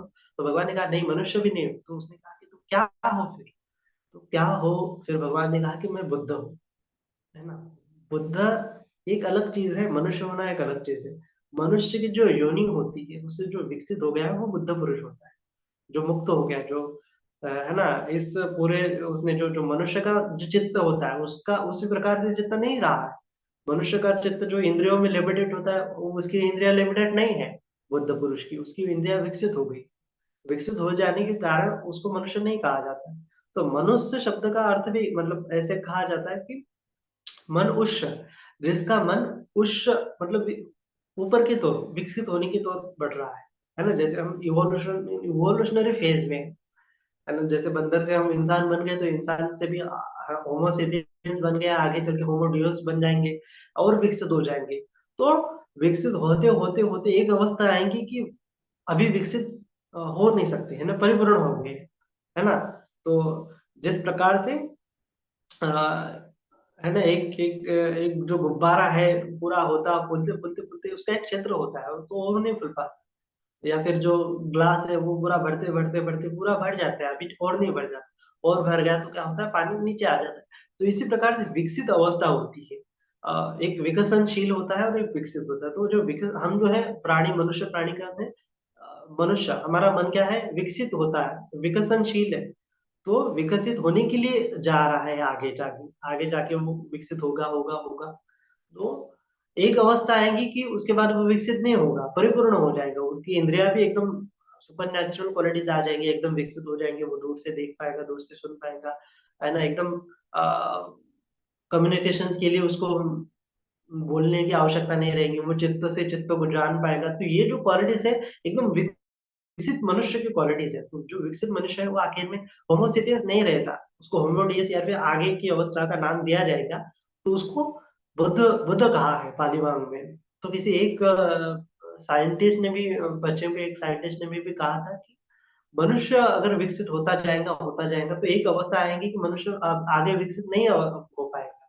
तो मनुष्य की जो श्रेष्ठतर अवस्था है उसका ही नाम बुद्धत्व है ना, उसको ही बुद्ध कहा जाता है। तो जो प्राणी है वह बुद्ध वो होगा। और आगे चल के एक समय आएगा कि अगर पूरा मनुष्य विकसित हो जाए तो वह अपने आप में बुद्ध बन जाएगा। लेकिन ऐसे मतलब कि नेचर से हम विकसित होने की जो परंपरा है वो बहुत स्लो है ना। और हम ध्यान के माध्यम से मुक्त हो जाएंगे। तो हम जानते हैं कि कितनी स्लो है, क्योंकि हमने जाना कि पहले तो 28 बुद्ध हो गए, भगवान बुद्ध के जो गौतम बुद्ध है उसके भी पहले 27 बुद्ध हो चुके हैं। लेकिन उनमें कितना कल्पों का डिस्टेंस था, है ना, कितने कल्पों बीत गए हैं, 4 असंख्य 1 लाख कल्प तो हमारे गौतम बुद्ध के बीते हैं। तो इतना गैप, इतने कल्प लग जाते हैं, इतने न जाने कितने साल, न जाने कितने दुख। भगवान ने कहा कि इतने इतने तुम्हारे जन्म हो गए हैं, है ना, किसी किसी प्रिय व्यक्ति से तुम्हारा क्या हो गया, मिलन छूट, कोई प्रिय व्यक्ति तुमसे छूट गया है और उसके शोक में तुमने आंसू बहाए हैं। इस जन्म में जितने आंसू बहाए हैं उतने तुमने कितने न जाने जन्म में आंसू बहाए हैं। और जो बूंद बूंद आंसुओं की बूंद अगर इकट्ठा करे तो जो महासागर है, चारों महासागर है, पृथ्वी पे जितना पानी है वो पानी भी कम पड़ जाएगा। लेकिन तुम्हारे आंसू जो है खत्म नहीं होंगे, इतने सारे तुम्हारे जन्म हुए हैं और इतने शोक के कारण तुमने आंसू बहाए हैं, है ना, दुख के कारण उतने आंसू बहा है, उतना मृत्यु के कारण तुम्हारा खून उतना बहा है। तो ये इतने प्रकार के, इतनी इतने अलग अलग प्रकार की योनियों में अलग अलग प्रकार के जन्म तुम्हारे हुए हैं, अलग अलग अवस्थाओं में तुम गुजरे हो। तो ये सब साइकिल है, जन्म मृत्यु की जो साइकिल है, संसार चक्र है, भव चक्र है। इससे अगर तुम क्या बोलते हैं उसको, अ, इससे तुम छूट नहीं पाओगे, और कितने कल्प जाएंगे फिर भी तुम मुक्त नहीं हो पाओगे। तो किसी ब्रह्मज्ञान सूत्र में अ, भगवान बुद्ध ने 62 टाइप्स की दृष्टियां बताई है। तो उसमें एक प्रकार की दृष्टि होती है, मुझे नाम नहीं याद आ रहा है किसकी होती है। तो उसका मानना था, मक्खली घोषाल की होती है शायद से, हाँ, मक्खली घोषाल की दृष्टि ऐसी होती है कि 84,000 योनियां होती है ना, और हमें जन्म लेना पड़ता है। तो ये जो 84,000 जन्म लेने के बाद हम बाय डिफॉल्ट मुक्त हो जाएंगे, हमें मुक्ति के लिए अलग करने की आवश्यकता नहीं है। उसका कहना था, एक समय आएगा कि हम अपने आप मुक्त हो जाएंगे। तो भगवान ने कहा कि ये जो दृष्टि है ये सबसे डेंजरस दृष्टि है ना, ये जो 62 टाइप्स में सबसे डेंजरस दृष्टि है। तो इससे क्या होता है कि मनुष्य मतलब एक तो निश्चिंत हो जाता है, वो वीर्य आरंभ नहीं करता है, और कुशल कर्म करने की वो सोचता नहीं, क्योंकि उसको लगता है कि वह बाय डिफॉल्ट में मुक्त हो जाऊंगा, इस जन्म में नहीं तो अगले जन्म में, अगले जन्म में है ना, अगले वाले जन्म में। तो ये जो अ, विकास की भी परंपरा है, जो थ्योरी ऑफ इवोल्यूशन है, उसके चलते भी हम विकसित हो जाएंगे, लेकिन उसकी गारंटी नहीं है। हम कल्पों कल्पों से भटकते आ रहे हैं, लेकिन आगे चल के मुक्त होंगे, उसकी गारंटी है ही नहीं है ना। तो इसीलिए भगवान ने कहा है कि तुम्हें इस मनुष्य जन्म मिला है, तो ये जो मनुष्य जन्म है ये दुर्लभ है ना। चार चीजें दुर्लभ बताई भगवान ने, किच्छो मनुष्य पटलाभ, किच्छो मच्चानंद जीवितम, किच्छो सद्धम्मं श्रवणं बुद्ध उत्पादो दुर्लभम। ये चार चीजें, ये बहुत दुर्लभ है ना। मनुष्य का उत्पन्न होना, उसके बाद उसका जीवित रहना, बुढ़ापे तक जीवित रहना, उसके बाद सद्धम्म का श्रवण करना, ये दुर्लभ है। उसके बाद जो है बुद्धत्व उत्पन्न होना, है ना, बुद्ध पुरुष का उत्पन्न होना, चाहे वो श्रोतापन्न सुगतागामी अनागामी अनंत ही क्यों ना हो। अनंत मतलब बुद्ध में जो हमने देखा ना, तीन प्रकार के बुद्ध होते हैं, सम्यक संबुद्ध, उसके बाद पच्चेक बुद्ध और श्रावक बुद्ध। तो पच्चेक सम्यक संबुद्ध को 4 संघ 1 लाख कल्प तक पारमिता पूरी करनी होती है, पच्चेक बुद्ध को 2 संघ 1 लाख कल्प तक पारमिता पूरी करनी होती है। और जो श्रावक बुद्ध होता है, ये तो सब धर्म श्रवण करके, बुद्ध का धर्म उपदेश श्रवण करके अगर प्रैक्टिस कर जाए, तो भगवान ने जिस प्रकार से महासतिपट्ठा सूत्र में कहा है कि वो 7 साल के भीतर भीतर मुक्त हो जाएगा, है ना। अगर अच्छे से प्रैक्टिस करे तो 6 साल, 5 साल, 4 साल, 3 साल, 2 साल, 1 साल तक मुक्त हो ही जाएगा। और ज्यादा अच्छे से करे तो वो भगवान कहते हैं कि 6 महीने और 7 दिन के भीतर भीतर भी वो मुक्त हो सकता है। तो जो बुद्ध बन सकता है उसको श्रावक बोधि कहा है, श्रावक बुद्ध कहा है। तो ये जो मनुष्य में मनुष्य जन्म में मिलना यह बहुत दुर्लभ है। उसके बाद उसका जीवित रहना, जीवित रहते हुए उसको सद्धम्म श्रवण करना, सद्धम्म श्रवण करने के बाद उसका अरंत हो जाना, बुद्धत्व प्राप्त हो जाना, ये चार चीजें दुर्लभ। तो उसमें सम्यक संबुद्धि प्राप्त होना तो बहुत दुर्लभ है ना। उसकी एक उपमा बताई है ऐसी कहानी में, नाटक में, कि माने कि एक बहुत बड़ा महासागर है, और महासागर में क्या है कि एक नौका है, एक नाव है, एक बोट है। और बोट में क्या है कि एक छोटा सा छेद है ना। और फिर उसी महासागर में, बहुत बड़ा महासागर है, घना महासागर है, उसी महासागर में एक अंधा कछुआ है, कछुआ है और वो अंधा है, उसको दृष्टि नहीं है, वो इधर उधर इधर उधर इधर उधर भटक रहा है। और जो नौका है उसमें भी कोई बैठा नहीं है, कोई नाविक नहीं, वो भी लहरों के साथ इधर उधर भटक रही है। तो ये अंधा कछुआ भी इधर उधर भटक रहा है, और नौका भी इधर उधर भटक रही है, और महासागर इतना बड़ा है, बहुत बड़ा है, बहुत बड़ा है, बहुत बड़ा है। तो भगवान कहते हैं कि ये जो जो नौका है, समंदर के ऊपर की जो नौका है, और समंदर के भीतर जो महासागर में जो कछुआ है, जो भी अंधा है, वो कछुआ जो है वो नौका के छेद में जाके ऐसा फंस जाएगा। इसकी प्रोबेबिलिटीज कितनी है? उतनी ही प्रोबेबिलिटीज है कि ये जो चार चीजें, मनुष्य जन्म में मिलना, है ना, उसके बाद जीवित रहना, उसके बाद सद्धम्म श्रवण करना, और बुद्ध उत्पन्न होना, ये चार चीजें बहुत दुर्लभ, इस प्रकार से दुर्लभ है कि जो एक बोट है जो हवा से इधर उधर भटक रही है, और अंधा कछुआ है जो इधर उधर भटक रहा है, तो ये जाके उस बोट में जाके फंस जाएगा। इसकी प्रोबेबिलिटीज कितनी है? 0.000000000, उसका तो कैलकुलेशन भी हम नहीं कर पाते। तो उतना दुर्लभ है ये चीजें। तो इतनी दुर्लभ चीजों में आ, आ, मुक्त हो जाना, ये ये बहुत दुर्लभ चीज है। तो हमें हमें समझना है कि ये जो दुर्लभ चीजें हम कर पा रहे हैं, इसका मतलब क्या है कि हम, हमारे बहुत सारे कुशल कर्म है, बहुत सारी पारमिताएं हमारी है कि जो पिछले जन्म से हम कर पा रहे हैं, है ना। पिछले पिछले जन्म से हमने पुण्य कर्म का अर्जित किया है, दान दिया है, शील पालन किया है, भावना की है ना। जो 10 पुण्य कर्म किए हैं, वो अलग अलग प्रकार से पुण्य करते करते हम आ रहे हैं, तब जाके हमें ये सद्धर्म श्रवण करने को मिल रहा है। और सद्धर्म श्रवण करने को मिल रहा है, और ये प्रैक्टिस करने को मिल रहा है, शील समाधि प्रज्ञा को कैसे प्रैक्टिस किया जाए वो मिल रहा है। तो ये इतनी दुर्लभ चीजें हमें मिल रही है ना, जिसकी प्रोबेबिलिटीज हम लोग काउंट भी नहीं कर सकते, गिन भी नहीं सकते। तो इतनी दुर्लभ चीजें मिली है हमें, और इतने दुर्मिल जो है ना, बुद्ध उत्पन्न होने के बाद भी, बुद्ध का धम्म है, सद्धम्म श्रवण करने के बाद भी अगर कोई प्रैक्टिस नहीं कर रहा है, तो वो मोह पुरुष नहीं होगा तो कौन होगा, है ना। बुद्ध होते हुए, बुद्ध इतने अच्छे से जो पूरे से धम्म सार होते इतने अच्छे से वो बताते हैं, लेकिन फिर भी हम सुन नहीं रहे, फिर भी उसका हम प्रैक्टिकल नहीं कर पा रहे, तो कितने मोह पुरुष हम हैं, है ना, कितने मूढ़ अज्ञानी पुरुष हम हैं। और कब जाके हम मुक्त होंगे? अभी बुद्ध के समय में अगर हम मुक्त नहीं हो पा रहे, इतनी दुर्लभ चीजें मिलने के बाद भी, हमारी बॉडीज अच्छे हैं, हमारा माइंड अच्छा है ना, एकदम अच्छे से हम कंटेम्पलेट कर पा रहे हैं, अच्छे से हम भावना साधना कर पा रहे हैं, ध्यान कर पा रहे हैं, तो इतनी अच्छी अच्छी चीजें हमें है ना। हम देखते हैं कि दुनिया में कितने सारे सत्व है, कितनी सारी योनियों में तड़प रहे हैं, कितने नरक में लोग सड़ रहे हैं, कितने तिरछान में लोग सड़ रहे हैं, कितने कीड़े मकोड़े हैं, वह सब जीव है। अभी वो जीव एक एक करके एक एक योनि में जाएगा, विकसित होगा, फिर कब जाके उसको मनुष्य जन्म मिलेगा, कब जाके वो सब धम्म श्रवण करेगा, कब जाके उसकी पारमिता पूरी होगी, कब जाके वो मुक्त होगा। ये चीजें है इसमें, कितना लंबा इंटरवल लगेगा। और ये इतनी दुनिया है, तो इतनी इसमें वो घूमता रहेगा। कभी वो ज्ञान ध्यान प्राप्त करेगा, ध्यान से उसको अभिन्न आएंगे, फिर से उसमें वो लोभ करने लगेगा, फिर से उसमें वो फंस जाएगा, फिर से अकुशल कर्म होने के बाद दुर्गति में जाएगा, कीड़ा मकोड़ा बन जाएगा, फिर उससे विकसित हो जाएगा, फिर लोभ करेगा, फिर एक तो कुशल कर्म करेगा तो सुगति में जाएगा, सुगति में भी गया, देवलोक में भी गया, कुछ अकुशल कर्म कर दिया, कुछ बुरा कर लिया, बुरे कर्म के कारण फिर अपाय गति में जाएगा, फिर अपाय गति में कुशल कर्म का करने का चांस ही नहीं, जानवर की योनि में, है ना, पशु की योनि में जाएगा, तिरछन योनि में, तो वहां पे आप कुशल कर्म क्या करेगा? अकुशल ही अकुशल होगा। तो कुशल कर्म के चांसेस बहुत लिमिटेड रहेंगे। कब कुशल कर्म करेगा, कब मनुष्य होगा, कब मनुष्य में जाके कब धर्म श्रवण करेगा, कब पारमिता पूरी करेगा, कब ध्यान करेगा, कब विपස්සना करेगा।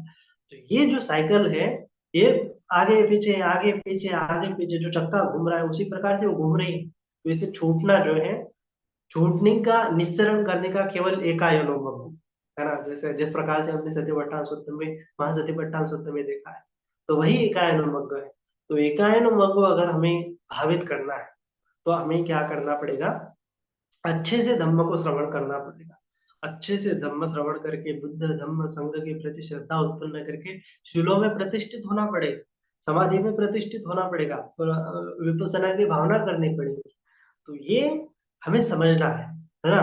तो अलग अलग प्रकार के भगवान के बल होते हैं। तो भगवान जो 10 बलधारी है, तो 10 बलधारी भगवान का ये जो ज्ञान संपन्न भगवान बुद्ध होते हैं, तो ये हमें क्या करने हैं? अच्छे से समझने हैं, और भगवान बुद्ध के प्रति जो है श्रद्धा उत्पन्न करना है। तो सबसे पहले हम जानेंगे कि भगवान बुद्ध का जो समय तो यहीं पे हो रहा है, तो अच्छा थोड़े बहुत जानेंगे हम, समय होगा तो भगवान बुद्ध का जो पहला बल होता है, 10 बल में पहला बल होता है कि भगवान बुद्ध को जो ठानंच ठानतो अठानंच अठानंतो यथा भूतम उपजानाति, ये ठान को ठान के तौर पर जानते हैं, और अठान को अठान के तौर पर जानते हैं। मतलब कि क्या सही है, क्या गलत है, ये पूरी तरह से जानते हैं। और उनको ये अंडरस्टैंडिंग होती है, पूरी तरह से एक नॉलेज होता है कि कौन सी चीज पॉसिबल है और कौन सी चीज इम्पॉसिबल है ना। तो ये जो ठान तो माने की पॉसिबिलिटी, ये चीज जो है पॉसिबल है, ये करने से ये चीज पॉसिबल है। और अठानंच अठान तो, ये चीज ये करने से ये चीज हो ही नहीं सकती, इम्पॉसिबल। तो इस प्रकार से कौन सी चीज पॉसिबल है और कौन सी चीज इम्पॉसिबल है, यह जानने का उनका पहला बल होता है। ये पहला ज्ञान उनके पास होता है, ये पहला बोधि उनके पास होती है ना। 10 बल में यह पहला उनका तथागत का बल होता है, जिससे कि वो आश्रम ठान पाते हैं, सिंहनाद करते हैं और ब्रह्मचक्र प्रवर्तित करते हैं। तो उसको कहते हैं ठाना ठाना जान बलम, है ना। ठाना ठान जान बल कहते हैं उसको। तो पॉसिबल और इम्पॉसिबल, तो ये क्यों कर पाते हैं भगवान बुद्ध, कि जिस प्रकार से हमने जाना कि भगवान बुद्ध का बोधि जो है कोई नहीं समझ पाता इस जगत में, बुद्ध के अलावा। हाँ, भगवान बुद्ध के अलावा, सम्यक संबुद्ध के अलावा कोई नहीं जानता कि सम्यक संबुद्ध को क्या ज्ञान प्राप्त हुआ है। तो भगवान बुद्ध में अ, एक समय हम जानते हैं ना वो उपमा, कि एक समय आनंद सवेर भगवान से कहते कि भगवान क्या आपने हमेशा जो जाना है वो बता दिया है क्या, सब जितना जाना है उतना बता दिया है क्या? तो भगवान ने कहा जो पत्ते हैं, पत्ते उठाओ हाथ में, है ना, पतझड़ का मौसम था, पत्ते थे, पत्ते हाथ में उठाए आनंद। तो भगवान ने कहा है कि आनंद जी, ये आपके हाथ में जो पत्ते हैं वह ज्यादा है कि इस पूरे वन में, है ना, वन प्रदेश में पत्ते ज्यादा है। है ना, जो पेड़ पे लगे या पेड़ पे गिरे जो पत्ते हैं वो ज्यादा है। तो आनंद ने कहा कि भगवान इसका तो हम कंपैरिजन कर ही नहीं सकते, मेरे हाथ में तो बहुत छोटे से पत्ते हैं, और इस जंगल के जो पत्ते हैं जो अनगिनत है वो गिन ही नहीं सकते। तो उसके बाद भगवान ने कहा कि ठीक उसी प्रकार आनंद, मैंने तुमको इतना ही धर्म बताया है कि जितने पत्ते तुम्हारे हाथ में है, लेकिन भगवान का ज्ञान तो बहुत, इस जंगल में जितने पत्ते हैं उससे भी ज्यादा भगवान का ज्ञान है, उससे भी ज्यादा भगवान की बोधि है। लेकिन भगवान ने उतना ही बताया है जितना लोक के हित के लिए है ना, मनुष्य और देवता के लिए हित के लिए जितना है, और जितना हम प्रैक्टिस कर सकते हैं, जितना हम पालन कर सकते हैं, जितना हम दुख से मुक्त होने के लिए आवश्यक है, उतना ही धर्म भगवान ने बताया है। बाकी तो इतना सारा भगवान को ज्ञान है। तो वो कंपैरिजन कीजिए कि कितना मतलब पत्ते आनंद सवेर के हाथ में और कितने पत्ते वन में है। तो उतना सारा ज्ञान भगवान को हुआ है। हमने तो 84,000 सुत्ता जो है, तो केवल आनंद सवेर के हाथ में जो पत्ते हैं उतना ही है, लेकिन भगवान का ज्ञान तो अनलिमिटेड है, इसीलिए उनको सर्वज्ञ कहते हैं। तो ये जो सर्वज्ञता है, भगवान की बोधि है, उसको जानना किसी के बस की बात नहीं है। लेकिन भगवान ने एक बात, आयुष्मान सारिपुत्र स्थविर जो है हमारे भगवान बुद्ध के राइट हैंड जो है, उनके बारे में प्रशंसा करते हुए कहा कि भगवान के बाद अगर किसी ने कुछ जाना है कि सम्यक संबोधि क्या होती है, तो केवल सारिपुत्र स्थविर ने जाना है ना। माने कि सारिपुत्र स्थविर को पता था कि भगवान बुद्ध को ये नॉलेज, इस प्रकार की इतने प्रकार के नॉलेज पता है, लेकिन उनको नहीं थे वो, है ना। लेकिन उनको पता है कि नॉलेज तो बहुत सारे हैं, और भगवान बुद्ध को बहुत सारे नॉलेज पता है। तो जो नॉलेज का क्षेत्र है वो भगवान ने पूरी तरह से पजानाती, है ना, उसको पूरी तरह से जान लिया होता है, लेकिन सारिपुत्र को पता था, है ना, क्योंकि सारिपुत्र स्थविर भी प्रज्ञा में अग्र थे। उनको भी बहुत सारा नॉलेज था, उनको भी बहुत सारी रिद्धियां, बहुत सारे अ, अभिज्ञाएं, बहुत सारे ज्ञान, उसको सारे बहुत सारे बल उनको थे, है ना। भगवान बुद्ध के बाद ही सारिपुत्र आते हैं। तो सारस्वत स्थविर जो है, हाँ, उनको केवल पता था कि सम्यक संबुद्धि बोधि क्या होती है। इसके उपरांत किसी को नहीं पता है। हमें मोगलाई स्थविर को भी थोड़ा बहुत पता है, लेकिन पूरी तरह से नहीं, या सारिपुत्र स्थविर को भी पूरी तरह से नहीं, लेकिन सम्यक संबोधि अवस्था क्या होती है उसका थोड़ा लगभग क्या है उनको पता था। तो ये जो भगवान बुद्ध की बोधि होती है, इतनी अनलिमिटेड होती है, इतनी वास्ट होती है कि उसकी परिकल्पना करना क्या है, हमारे मनुष्य के बस की बात नहीं। तो ये जो बात है केवल भगवान ही बता सकते हैं कि कौन सी चीज पॉसिबल है और कौन सी चीज इम्पॉसिबल है। तो ये क्यों बता सकते हैं? क्योंकि वो कॉज एंड इफेक्ट थ्योरी को बता सकते हैं ना, कारण के साथ और हेतु प्रत्यय के साथ, और विपाक फल के नियम उनको पता होते हैं, इसके कारण वो जानते हैं कि ये करने से ये होगा, ये करने से ये नहीं होगा, है ना। तुम ये जो है घर्षण कर रहे हो, घर्षण कर रहे हो तो अग्नि निर्माण होगी, लेकिन घर्षण ही नहीं कर रहे हो तो अग्नि निर्माण होना इम्पॉसिबल है ना। जब ईंधन होगा, जब ऑक्सीजन होगा, जब टेम्परेचर होगा, घर्षण होगा, तभी जाके अग्नि निर्माण होगा। और ये चीज नहीं होंगी तो अग्नि निर्माण करना इम्पॉसिबल है ना। तो ठीक इसी प्रकार से हर एक चीज के बारे में, इस जगत में जो जो चीजें हैं उसकी उत्पत्ति का कारण भगवान जानते हैं, और उसके नष्ट होने का कारण भी भगवान जानते हैं। जो उत्पत्ति नहीं होती उसका भी कारण जानते हैं, और उसको उत्पत्ति होती है उसका भी कारण जानते हैं। तो उत्पत्ति क्यों होती है? क्योंकि कारण होते हैं। और उत्पत्ति क्यों नहीं होती? क्योंकि कारण नहीं होते हैं, सिंपल सी बात है। लेकिन सभी चीजों के बारे में भगवान को पता होता है, तो ये चीजें तथागत का पहला बल होता है। उसके बाद तथागत का दूसरा बल होता है अतीत ननागता पचुपन्नानं कम्म समाधानं ठानसु हेतुसु विपाको यथा भूतं पजानाति। ये जो भूत भविष्य के, है ना, अतीत, अतीत माने भविष्य के, अनागत माने फ्यूचर के, जो अभी आए नहीं, अनागत अभी आए नहीं, आगत होने वाले, तो अनागत माने कि फ्यूचर के, और पचुपन्नानं माने कि प्रेजेंट के, है ना, पास्ट फ्यूचर और प्रेजेंट के कर्म समाधानं ठानसो हेतुसो विपाकं यथा भूतं बजानाति। तो जितने भी भगवान जो है कॉज एंड इफेक्ट के जो रिलेशन है, एक्शन है, कर्मा के, कर्म किसी ने किया है तो उसकी पास्ट फ्यूचर और प्रेजेंट में क्या क्या एक्शन लिए है, किसी ने क्या क्या कर्म किया है, तो उसका पूरा जानते हैं कि इसने पास्ट में ये कर्म किया है, प्रेजेंट में ये कर्म कर रहा है और फ्यूचर में ये विभाग आने वाला है। तो किसी भी सत्व का उसका कर्म उसने कौन सा किया है, पास्ट में, प्रेजेंट में कौन सा कर रहा है, फ्यूचर में कौन सा करेगा, ये पूरा पूरा भगवान को जान पता होता है। तो ये जो होती है भगवान की दूसरा बल होता है, तथागत का बल होता है, तथागत का बल होता है ना, कौन सा कर्म कब और कहाँ विपाक देने वाला होता है। तो ये जो है भगवान बुद्ध के अलावा कोई नहीं जानता। तो ये जो है भगवान बुद्ध का दूसरा बल होता है, तो इसको कहते हैं कर्म विभाग ध्यान बल, है ना, उसको कहते हैं कर्म विभाग ध्यान बल। ये भी ध्यान का ही बल होता है, लेकिन बहुत उसके लिए कंसंट्रेशन चाहिए होती है, बहुत उसको क्या होती है, चाहिए होती है, एकाग्रता मन की चाहिए होती है। तो ये केवल पटिहार्य के जैसा होता है ना, ये पटिहार्य का केवल भगवान ही जो सम्यक संबुद्ध है वही दिखा सकते हैं। तो जिस प्रकार से रिद्धि विद्या में भी अलग अलग प्रकार के क्या बोलते हैं उसको, प्रतिहार्य होते हैं, है ना, जिस प्रकार से भगवान अ, हाथों से अग्नि निकाल सकते हैं, पानी निकाल सकते हैं, ये तो कोई निकाल सकता है ना, हाथों से अग्नि निकाल सकता है, पूरा शरीर अग्नि का प्रज्वलित कर सकता है, पूरा शरीर पानी के जैसा कर सकता है। लेकिन एक प्रतिक्रिया भगवान में होती है कि भगवान एक टाइम में दो दो धातु कर सकते हैं, माने कि ऊपर के शरीर एक हाथ से अग्नि निकालना और एक हाथ से पानी निकालना। ऊपर के शरीर से क्या कर सकते हैं, अग्नि अग्नि अग्नि प्रज्वलित कर सकते हैं, और नीचे से शरीर से पूरा शरीर पानी पानी कर सकते हैं। तो ये जो है दो चीजें करना एक साथ में, ये जो क्वालिटीज है ये भी मतलब उसको प्रतिहार्या कहते हैं, रिद्धि प्रतिहार्या करते हैं, ये भी भगवान बुद्ध के अलावा कोई नहीं करता। और ये रिद्धि प्रतिहार्या जो दिखाता है वो असल में बुद्ध ही होता है, क्योंकि दो चीजें करने में एक साथ, एक हाथ से पानी निकालना और एक हाथ से अग्नि निकालना, उसके लिए जो कंसंट्रेशन है उसका भी डिवाइडेशन करना होता है, और वो बहुत मतलब इतनी गहन अवस्था है कि वो सम्यक संबुद्ध के अलावा कोई नहीं कर पाता, है ना। यहाँ तक कि जो सारिपुत्र स्थविर है, महामोगलायन रिद्धिशाली स्थविर है, वो भी नहीं कर पाते।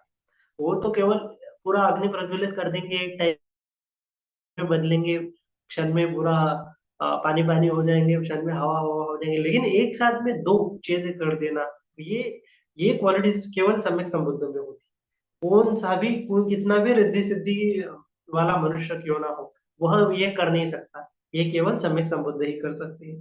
तो ये जो बल होता है ये केवल सम्यक संबुद्ध में बल होते हैं। तो पहले जो बल हमने देखा है कि ठानंच ठानतो अठानंच अठानतो, जो पॉसिबल और इम्पॉसिबल है, पॉसिबल है उसको भगवान जानते हैं किसी भी चीज के बारे में।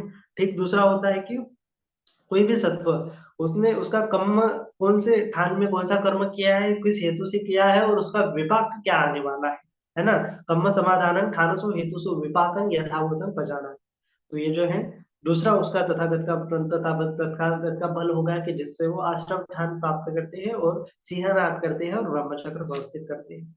फिर पुनः परं सारिपुत्र तथागतो संपत्त गामिनी पटिपदं यथाभूतं भजा।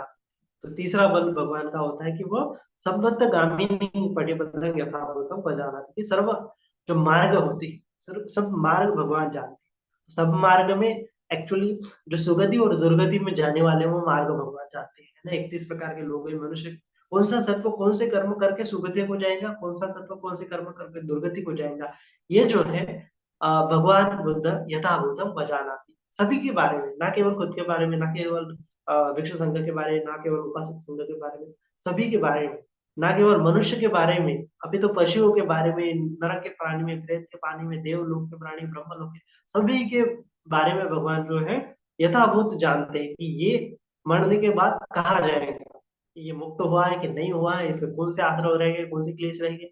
तो संबद्ध गामिनी यथाभूतम बजानाति, तो इसको नॉलेज ऑफ द ध्यान कहते हैं। और जीव सत्व के जन्म के कंडीशंस एंड फैक्टर्स कौन थे, कौन से होते हैं, जीव उत्पन्न हुआ है वो कौन से कारण की वजह से उत्पन्न हुआ है, किस कारण की वजह से वो मनुष्य जन्म में उत्पन्न हुआ है, या फिर किस कारण की वजह से देवता लोक में जन्म हुआ है, किस कारण की वजह से ब्रह्म लोक बना है, किस कारण की वजह से ये वो सत्व निरग में उत्पन्न हुआ है। तो हर कॉज एंड इफेक्ट जानते हैं, कंडीशंस जानते हैं, उसके फैक्टर्स जानते हैं, और मरने के बाद कौन सी गति में जाएंगे ये भी जानते हैं। तो ये जो है संबद्ध गामिनी, जो जो रास्ते जहां जहां जाते हैं इस जगत में, जो 31 प्रकार के लोक होते हैं पूरे लोक में, पूरे जो एग्जिस्टेंस है ना, 31 प्लेन्स ऑफ एग्जिस्टेंस कहा जाता है, जो अस्तित्व में है सब चीजें, वह चीजें अस्तित्व में क्यों है, कैसे है, पूरा भगवान जानते हैं, संबद्ध गामिनी। तो इसको भगवान बुद्ध का तीसरा बल कहते हैं, तथागत बल होता है कि जिससे वो भगवान आश्रम ठान प्राप्त करते हैं और सिंहनाद करते हैं और ब्रह्मचक्र भगवती है ना। तो यह जो है भगवान का तीसरा बल होता है। तो इसको ही कहा गया है कि सुगतो, भगवान सुगतो माने कि वो सुगति, वो तो खुद को सुगति को प्राप्त होती है, लोकोत्तर अवस्था प्राप्त होती है, लेकिन जो लोकीय है और लोकोत्तर है उनका भी भेद में भेद जानते हैं, और जो जो सत्व है जिन्होंने निर्वाण को प्राप्त किया है वो भी जानते हैं कि हाँ इसने निर्वाण प्राप्त किया, इसने नहीं किया है, ये इतने जन्मों के बाद निर्वाण प्राप्त करेगा, ये इतने जन्मों के बाद निर्वाण प्राप्त करेगा, पूरा भगवान जानते हैं। तो कर्म और विपाक का पूरा पूरा भगवान जानते हैं। तो इसी के साथ आगे भगवान जानते हैं कि तथागतो पुनश्च परं सारिपुत्र तथागतो अनेक धातु नाना धातु लोकं यथा भूतं पचाना। लोक के बारे में है ना, जो लोग कौन से लोग होते हैं, 31 प्रकार के लोग होते हैं है ना। तो 31 प्रकार का लोग का स्ट्रक्चर कैसा है, उनका पैटर्न कैसा है, उसके एलिमेंट्स कौन से होते हैं, धातु कौन से होते हैं है ना, किस डायमेंशंस में वो जीव होते हैं, कौन से सत्व होते हैं, सत्वों का कम्म कौन सा होता है, कम्म धातु कौन सा होता है, लोक धातु कौन सा होता है, सत्व धातु कौन सा होता है। तो सभी चीजों के बारे में, सभी धातुओं के बारे में, सभी नाना धातु अनेक धातु लोकं यथाभूतं पजाना। तो जैसा है वैसा है, जिस प्रकार से है उस प्रकार से, हर एक प्रकार से वो पूरा एग्जिस्टेंस, जितने भी एग्जिस्टेंस है ना, सूरज है, चंद्रमा है, आकाश है, स्पेस है, टाइम है, ये क्यों है वो भी वो जानते हैं। तो उसको भगवान का चौथा बल बोलते हैं, जो बोलने का चौथा बल होता है। तो लोक विदु में पहला वो स्ट्रक्चर एंड पैटर्न जानते हैं, तो ये लोक विदु में पहला है। फिर पांचवा बल उनका होता है कि पुनः परम सारिपुत्र तथा कुतु सत्तान नानाधि मुक्ति का कथम यथाभूतम पजानाति ना, नाना अधिमुक्ति, अधिमुक्ति माने कि सत्वों का जो स्वभाव होता है ना। पहले तो सत्व है कौन से धातु से बने हुए होते हैं है ना, जैसे हम मनुष्य लोग हैं तो पृथ्वी आप तेज वायु से बने होते हैं, लेकिन जो ब्रह्म होते हैं वो अलग स्पेस डायमेंशन से बने होते हैं, जो देवलोक का होते हैं, आभसर होते हैं, वो अलग धातु से, मतलब अलग स्ट्रक्चर उनका होता है धातुओं का है ना। निरंक के प्राणी अलग प्रकार के होते हैं, उनको है ना, कुछ कुछ देवता लोग को इंद्रिया नहीं होते, हाथ पैर नहीं होते, उनका शरीर बहुत बड़ा होता है, कोई किसी किसी का सूक्ष्म होता है। तो अलग प्रकार के पहले तो नाना धातु उससे जानते हैं। फिर नाना नानाधिमुत्तान, नानाधिमुत्तान मान के उनका स्वभाव कैसा होता है, उनका जो उनका डाइवर्सिटी ऑफ बींग्स, मतलब जो अलग अलग प्रकार के सब अलग अलग क्यों होते हैं, उनका उनके बिहेवियर अलग अलग क्यों होते हैं, उनके स्वभाव अलग उनके क्यों होते हैं, उनका डिजायर क्यों अलग होता है, उनकी इमोशंस कैसे काम करती है, ये पूरा जानते हैं। पहले तो सत्वों के बॉन्ड मतलब रूप के बारे में जानते हैं, लेकिन अभी सत्वों की स्वभाव के बारे में भी वो जानते हैं, माने कि मन के बारे में भी वो जानते हैं कि क्यों उनका इस प्रकार से स्वभाव होता है। तो ये तथागत का पांचवा बल होता है, नाना अधिमुक्ति यथाभूतम उपजानाति। तो अधिमुक्ति माने कि स्वभाव कैसा होता है। उसके बाद जो होता है तथागत का छठा बल होता है कि परसत्तान परपुग्गलानां इंद्रिय परोपर्यतन यथाभूतम उपजानाति। माने कि जो परपुग्गल है उसका परसत्तान इंद्रिय परोपर्यतम, परोपर्यतम माने कि परत्व अपरत्व, माने कि प्रबल है या फिर अप्रबल है ना, दुर्बल है। तो इंद्रिय जो, इंद्रिय माने कि जो मन की इंद्रिय है ना, मन की इंद्रिय अपना अभिधम्म में तो 22 टाइप्स के इंद्रिया बताया है, अलग अलग प्रकार के इंद्रिया बताया है। तो उसमें ध्यान की जो पांच इंद्रिय होते हैं, श्रद्धा वीर्य स्मृति समाधि और प्रज्ञा, ये जो मुक्ति के पांच इंद्रिय होते हैं, जो आगे चल के बल बनते हैं, ध्यान के बल बनते हैं। तो ये भगवान भली भांति जानते हैं। इंद्रिय जानने का अर्थ यह है कि यह पुरुष जो है मुक्त होगा कि नहीं होगा। तो भगवान पहले ही जानते हैं कि ये मुक्त होने के काबिल है कि नहीं है, ये अपने इंद्रिय विकसित कर सकता है कि नहीं कर सकता। तो ये जो क्वालिटीज है केवल बुद्ध के पास होती है, किसी के पास नहीं होती है ना। और इसमें इसको कहते हैं कि इंद्रिया परापर बल, इंद्रिया परापर ध्यान बल है ना, इंद्रिया परापर ध्यान बल माने कि इंद्रिय के बारे में सटीक जानकारी और इसका पोटेंशियल कितना है कि ये रियलाइज करेगा क्या धम्मा को कि नहीं करेगा। तो ये पोटेंशियल की एबिलिटी केवल बुद्धा में होती है, और ये उसके बाद भगवान उसको हेल्प भी करते हैं ना। तो जिस प्रकार से समझो, जो जो अंगुलीमाल डाकू था तो भगवान पहले जानते थे कि हाँ मैं अगर जाऊंगा तो ये जानने के काबिल है, इसके अंदर भी अभी भी थोड़ा जो है मतलब ध्यान का थोड़ा प्यूरिफिकेशन बचा हुआ है, तो इसको विकसित किया जा सकता है और ये करने के लिए काबिल है, यानी ये लायक है। उसके मन में थोड़ा सा क्या है, पश्चाताप है। तो पश्चाताप है और ये कर सकता है, ऐसा जान के भगवान उसके पास जाते हैं और उसको धम्मदेशना देते हैं। और धम्मदेशना देने के बाद उसको इंद्रिय ये करने के लिए अच्छे से गाइड करते हैं, है ना। और भगवान का ये भी एक क्वालिटीज होती है कि वह अनुशासन प्रतिहार्या कहते हैं उसको, है ना। पहला होता है रिद्धि प्रतिहार्या, और उसके बाद होता है कि आदेश न प्रतिहार्या, और उसके बाद होता है अ, अनुशासन प्रतिहार्य। तो ये तीन प्रतिहार्य में रिद्धि प्रतिहार्य, जिस प्रकार से मैंने कहा कि तथागत जो है अपना अ, हाथों से पानी निकाल सकते हैं और पैरों से अग्नि निकाल सकते हैं, एक टाइम में दो दो कर सकते हैं, ये जो एबिलिटी है केवल बुद्ध के पास होती है। दूसरा होता है कि आदेश ना प्रतिहार्य। आदेश ना प्रतिहार्य माने कि शरीर के साथ अलग अलग प्रकार की विद्या करना, अलग अलग प्रकार की एबिलिटी दिखाना, यह आदेश ना प्रतिहार्य होता है। या फिर है ना, शरीर और मन के साथ जो जो करना। उसके बाद होता है अनुशासन प्रत्याहार। तो अनुशासन प्रत्याहार में भगवान मन से दूसरा का मन जानते हैं और उसको मन में ही गाइड करते हैं कि हाँ तुम ऐसा करो, हाँ तुम ऐसा नहीं करो, हाँ तुम इस चीज को पकड़ो, हाँ तुम इस चीज को नहीं पकड़ो। माने कि ड्राइविंग कर रहा है कोई, तो ड्राइविंग करने वाला जो ट्रेनर होता है वो कोई अच्छे से क्लच दबाओ, एक्सेलेटर दबाओ, ब्रेक दबाओ, क्लच दबाओ, एक्सेलेटर दबाओ, गियर डालो, पूरा एकदम गाइडेंस करता है, अपने साइड में बैठे हुए पूरा गाड़ी चलाता है। तो ठीक इसी प्रकार से जब भिक्षु ध्यान में थे, ध्यान में होते हैं, तो ध्यान में उनको अगर कोई बाधा आ जाती है, तो बाधा आ जाने से भगवान बुद्ध उनको गाइड करते हैं, ध्यान के भीतर घुस के, मन में घुस के उनको कहते हैं कि हाँ तुम्हें इस चीज को छोड़ना है, इस चीज को नहीं छोड़ना है, हाँ ये पकड़ो, ये त्यागो, इसको ग्रहण करो, इसका अधिवासन करो, इसको भावना करो, इसका नहीं करो। तो इस प्रकार से एक सूत्र मैंने पढ़ा था संयुक्त निकाय में, महामोगलाय स्थविर जो है, महामोगलाय स्थविर भटक जाते थे, अरे एक एक ध्यान करने के बाद भटक जाते, तो ध्यान में ही वो कहते थे कि भगवान ने मुझे कहा है कि इस चीज को त्यागो, इस चीज को उसकी भावना करो, इस चीज को ग्रहण करो। तो ये जो है भगवान का अनुकंपा है।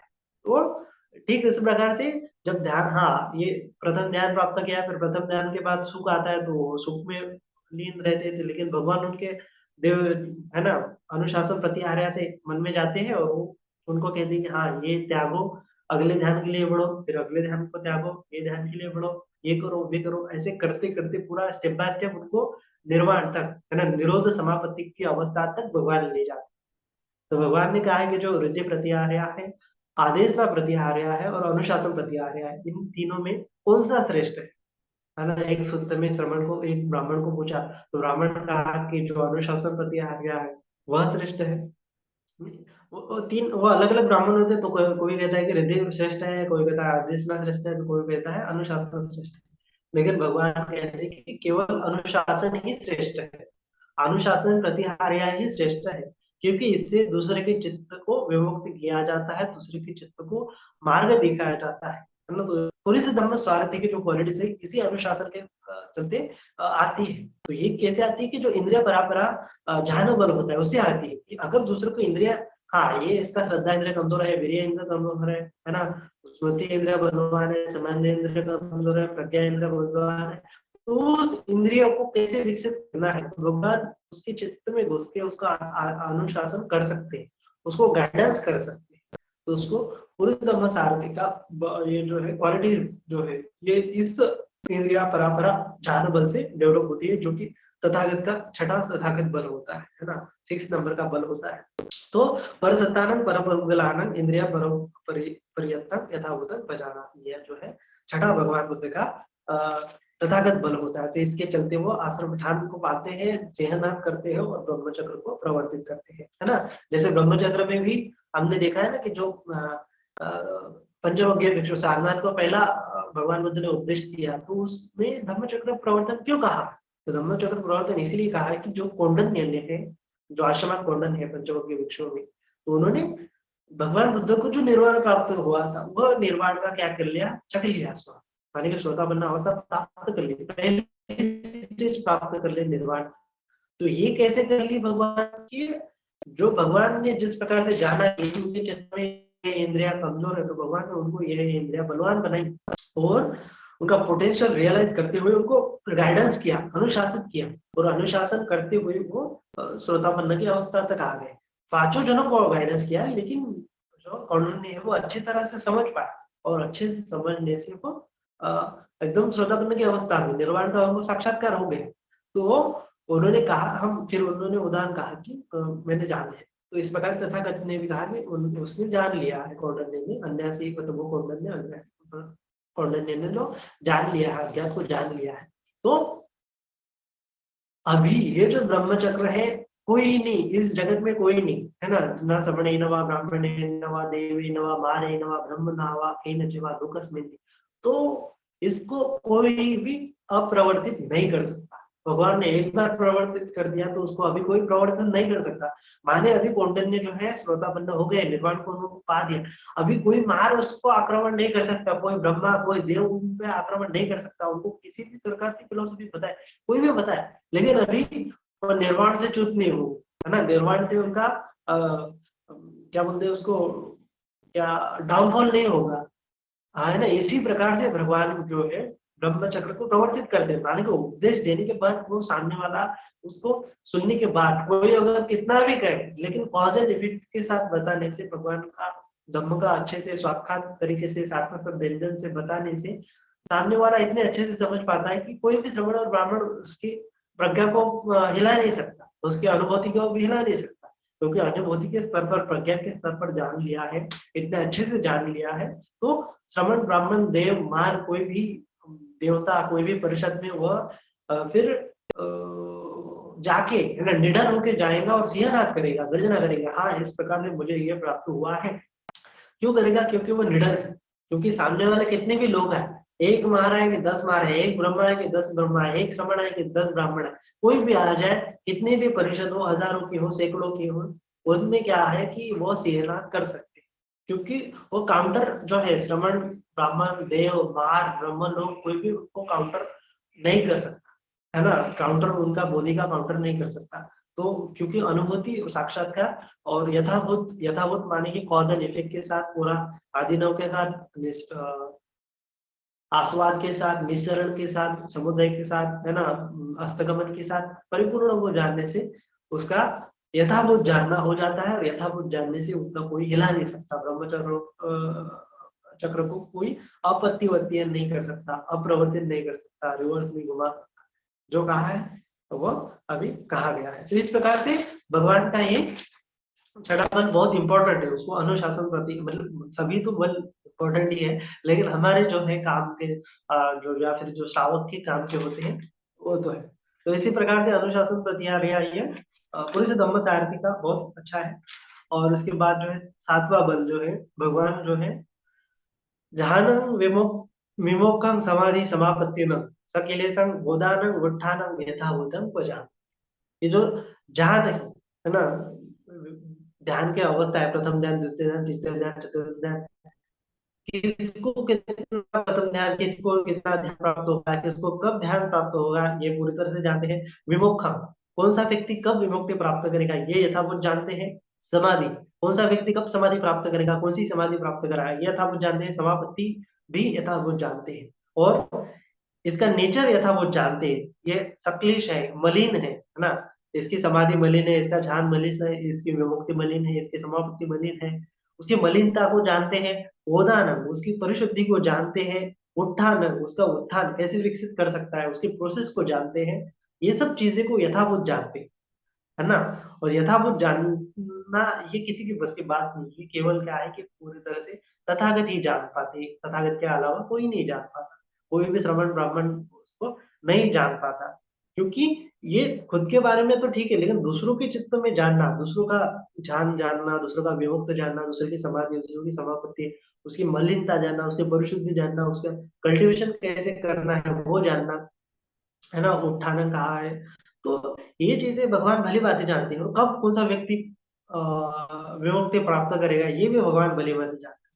जिस प्रकार से आनंद स्थविर के बारे में भी उन्होंने कहा था ना कि आनंद स्थविर को इसी जन्म में क्या करेंगे, अपना अ, मुक्ति को प्राप्त होगी, है ना, इसी जन्म में जो जो अनंत अवस्था प्राप्त करेंगे। ये तो भगवान ने पहले ही भविष्यवाणी की थी एक जगह, जबकि जो अपने आनंद स्थविर जो श्रोतापन्न थे, है ना, लेकिन 7 जन्म में तो वो मुक्त होने ही वाले थे, लेकिन जब ये अभी भगवान ने कहा कि वो इसी जन्म में मुक्त हो पाए अनंत अवस्था, लेकिन वो कब मुक्त हुए, भगवान बुद्ध के महापरिनिर्वाण होने के बाद, 4 महीने के बाद, है ना, प्रथम संगति थी उस समय में वो मुक्त हुए थे। तो भगवान ने पहले ही वो जान लिया था। तो ये जो है जानने का नॉलेज है, ये जो बल है, वो केवल तथागत के पास ही होता है। जो जो व्यक्ति तथागत होता है, सम्यक संबुद्ध होता है, वही तथागत होता है, क्योंकि उसके बाद तथागत बल होते हैं। 10 प्रकार के बल होने के कारण वो तथागत होते हैं, है ना। तो यह 7वां बल होता है कि कौन सा व्यक्ति कब ज्ञान प्राप्त करेगा, विमुक्ति प्राप्त करेगा, किस प्रकार से करेगा, समाधि कैसे करेगा, समापति कैसे करेगा, और किसकी समापति कैसी है, मलिन है कि परिशुद्ध है, कब उसका उत्थान होगा, ये सब चीजें जानते हैं, कैसे उसका उत्थान होगा ये भी जानते हैं। तो ये तथागत का 7वां बल होता है कि जिसके चलते वो सिंहनाद करते हैं और ब्रह्मचक्र को प्रवर्तित करते हैं।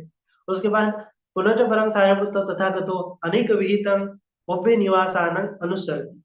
हाँ, अभी पुब्बे निवासानुस्मृति, पुब्बे से निवासानुस्मृति माने कि पूर्व श्रम का ज्ञान होता है, पूर्व जन्म का उनको ज्ञान होता है ना, पिछले जन्म का ज्ञान होता है कि ये पिछले जन्म में वो क्या थे, क्या क्या थे, किस प्रकार से पूरे आकार और उद्देश्य के साथ, है ना, कौन सा कैसे कौन से जीव थे, किस प्रकार से उनके मन में चेतनाएं थी, किस प्रकार से व्यापार उद्यम करते थे, किस प्रकार से उनके माता पिता कौन थी। तो ये पूरा एकदम डिटेल, एकदम एक्यूरेट ये जो है तथागत जानते थे। तो उसको कहते हैं कि पुब्बे निवास आनुसति ज्ञान।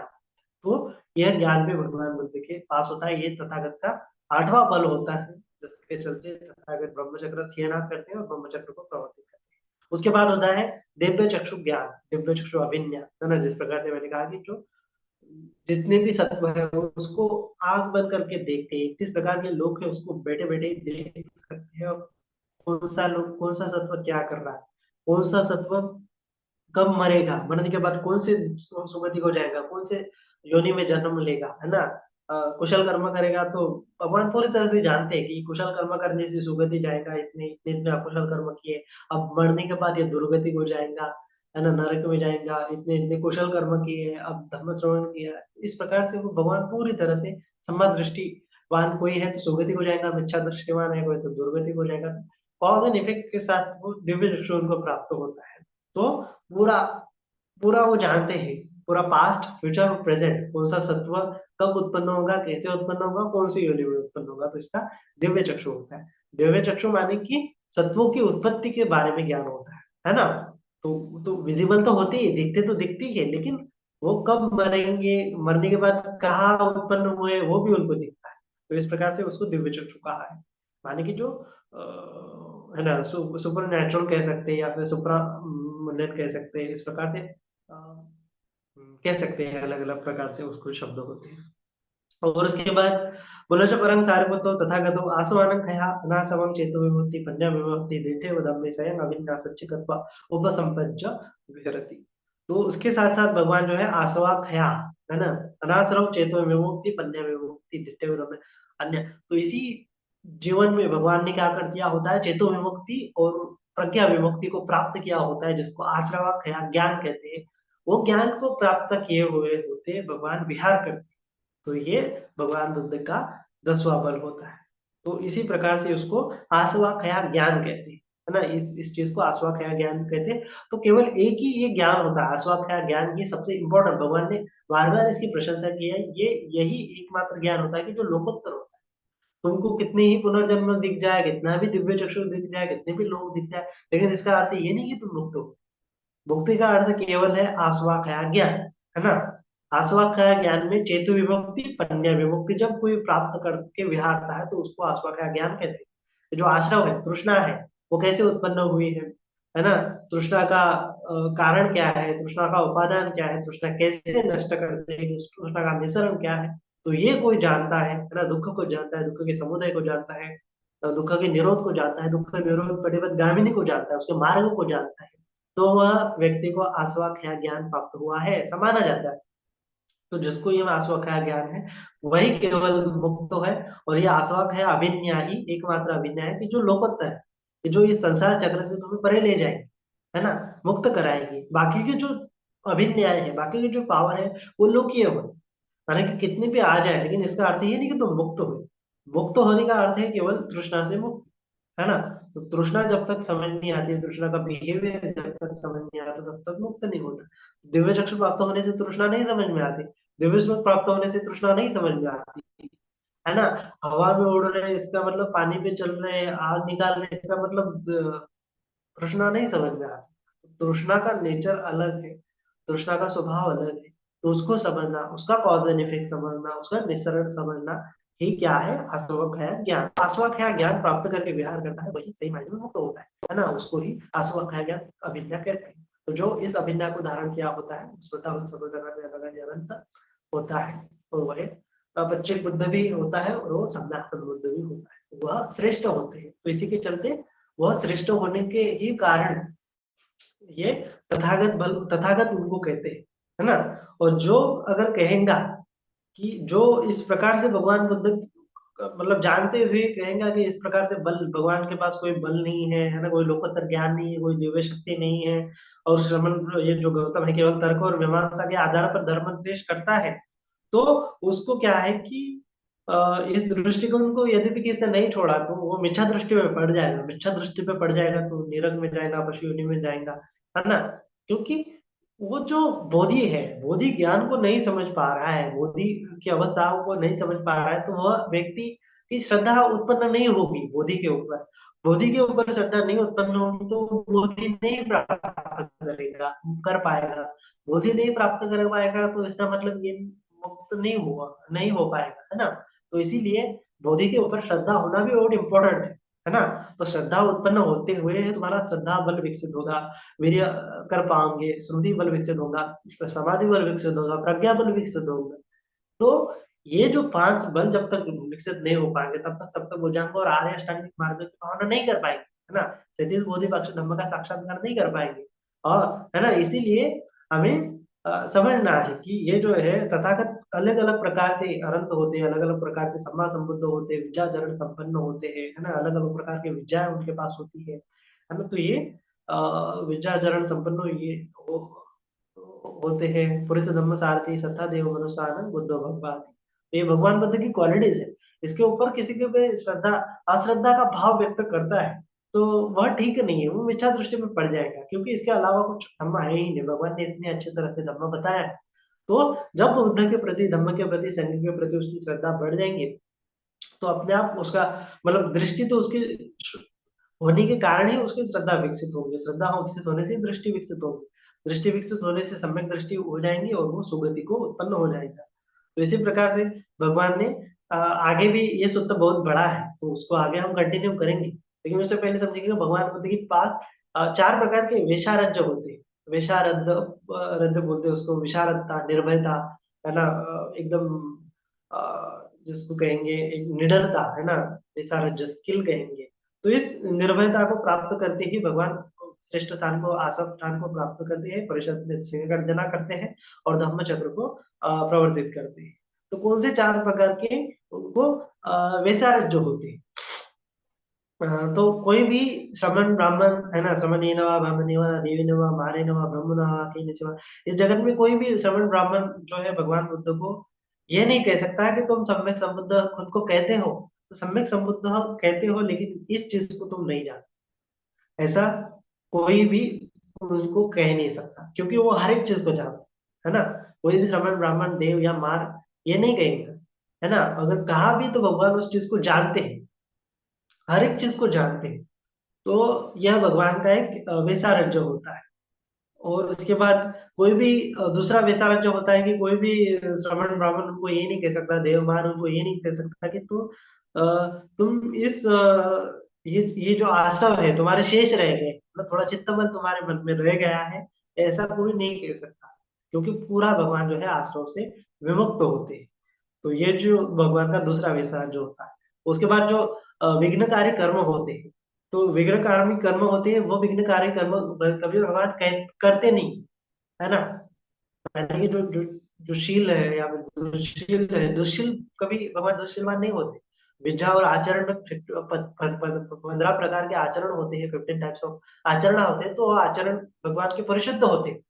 और कोई ये नहीं कह सकता कि तुम्हारा ये आचरण कमजोर है या फिर इसमें विघ्न है, इसमें कुछ तो भी फॉल्ट है ना। जिस प्रकार से हम कह सकते हैं कि कोई व्यक्ति प्राणी हिंसा कर रहा है, प्राणी किसी को मारने के लिए प्रेरित कर रहा है, तो वह शील का पालन नहीं कर रहा है, शील में परिशुद्ध नहीं है। तो इसी प्रकार से शील, क्योंकि प्राणी हिंसा करना, दूसरों को पीड़ा देना, तकलीफ देना, ये क्या है कि विघ्नकारी कर्म है। और ये अगर कर्म करेगा कोई तथागत क्या या फिर मुक्त पुरुष करेगा, तो उसके कर्म के विपाक आएंगे, है ना। तो इसीलिए ये कोई कह नहीं सकता तथागत के बारे में कि हाँ इस प्रकार से विघ्नकारी कर्म तथागत कर रहे हैं, क्योंकि तथागत कभी विघ्नकारी कर्म करते नहीं। तो ये दूसरा उनका एक निर्भयता होती है कि जिससे वो परिषद में जाके सिंह गर्जना कर सकते हैं और किसी से डरते नहीं, ब्रह्मचर्य प्रवर्तित करते हैं। उसके बाद चौथा उनका विग्रह ये होता है कि जिस धर्म का उन्होंने उपदेश किया है दुख अंत के करने के लिए, उसका अगर कोई पालन करे, है ना, धर्म का आचरण अच्छे से करे, तो वो मुक्त हो जाएगा। और ऐसा कोई नहीं कह सकता कि हाँ भगवान केवल बता रहे हैं और लेकिन कोई मुक्त नहीं हुआ, ऐसा कोई कह ही नहीं सकता। कोई श्रमण ब्राह्मण देव या मार या फिर ब्रह्मा ऐसा नहीं कह सकता, क्योंकि भगवान के भगवान ने जिनको उपदेश किया है उनमें से जन सैकड़ों ऐसे होते हैं, हजारों ऐसे उनके शिष्य होते हैं कि जो धर्म का साक्षात्कार उन्होंने यथाभूत किया होता है ना। चार आर्य सत्य का साक्षात्कार उन्होंने, आसुअक्षय ज्ञान का साक्षात्कार उन्होंने यथाभूत किया होता है।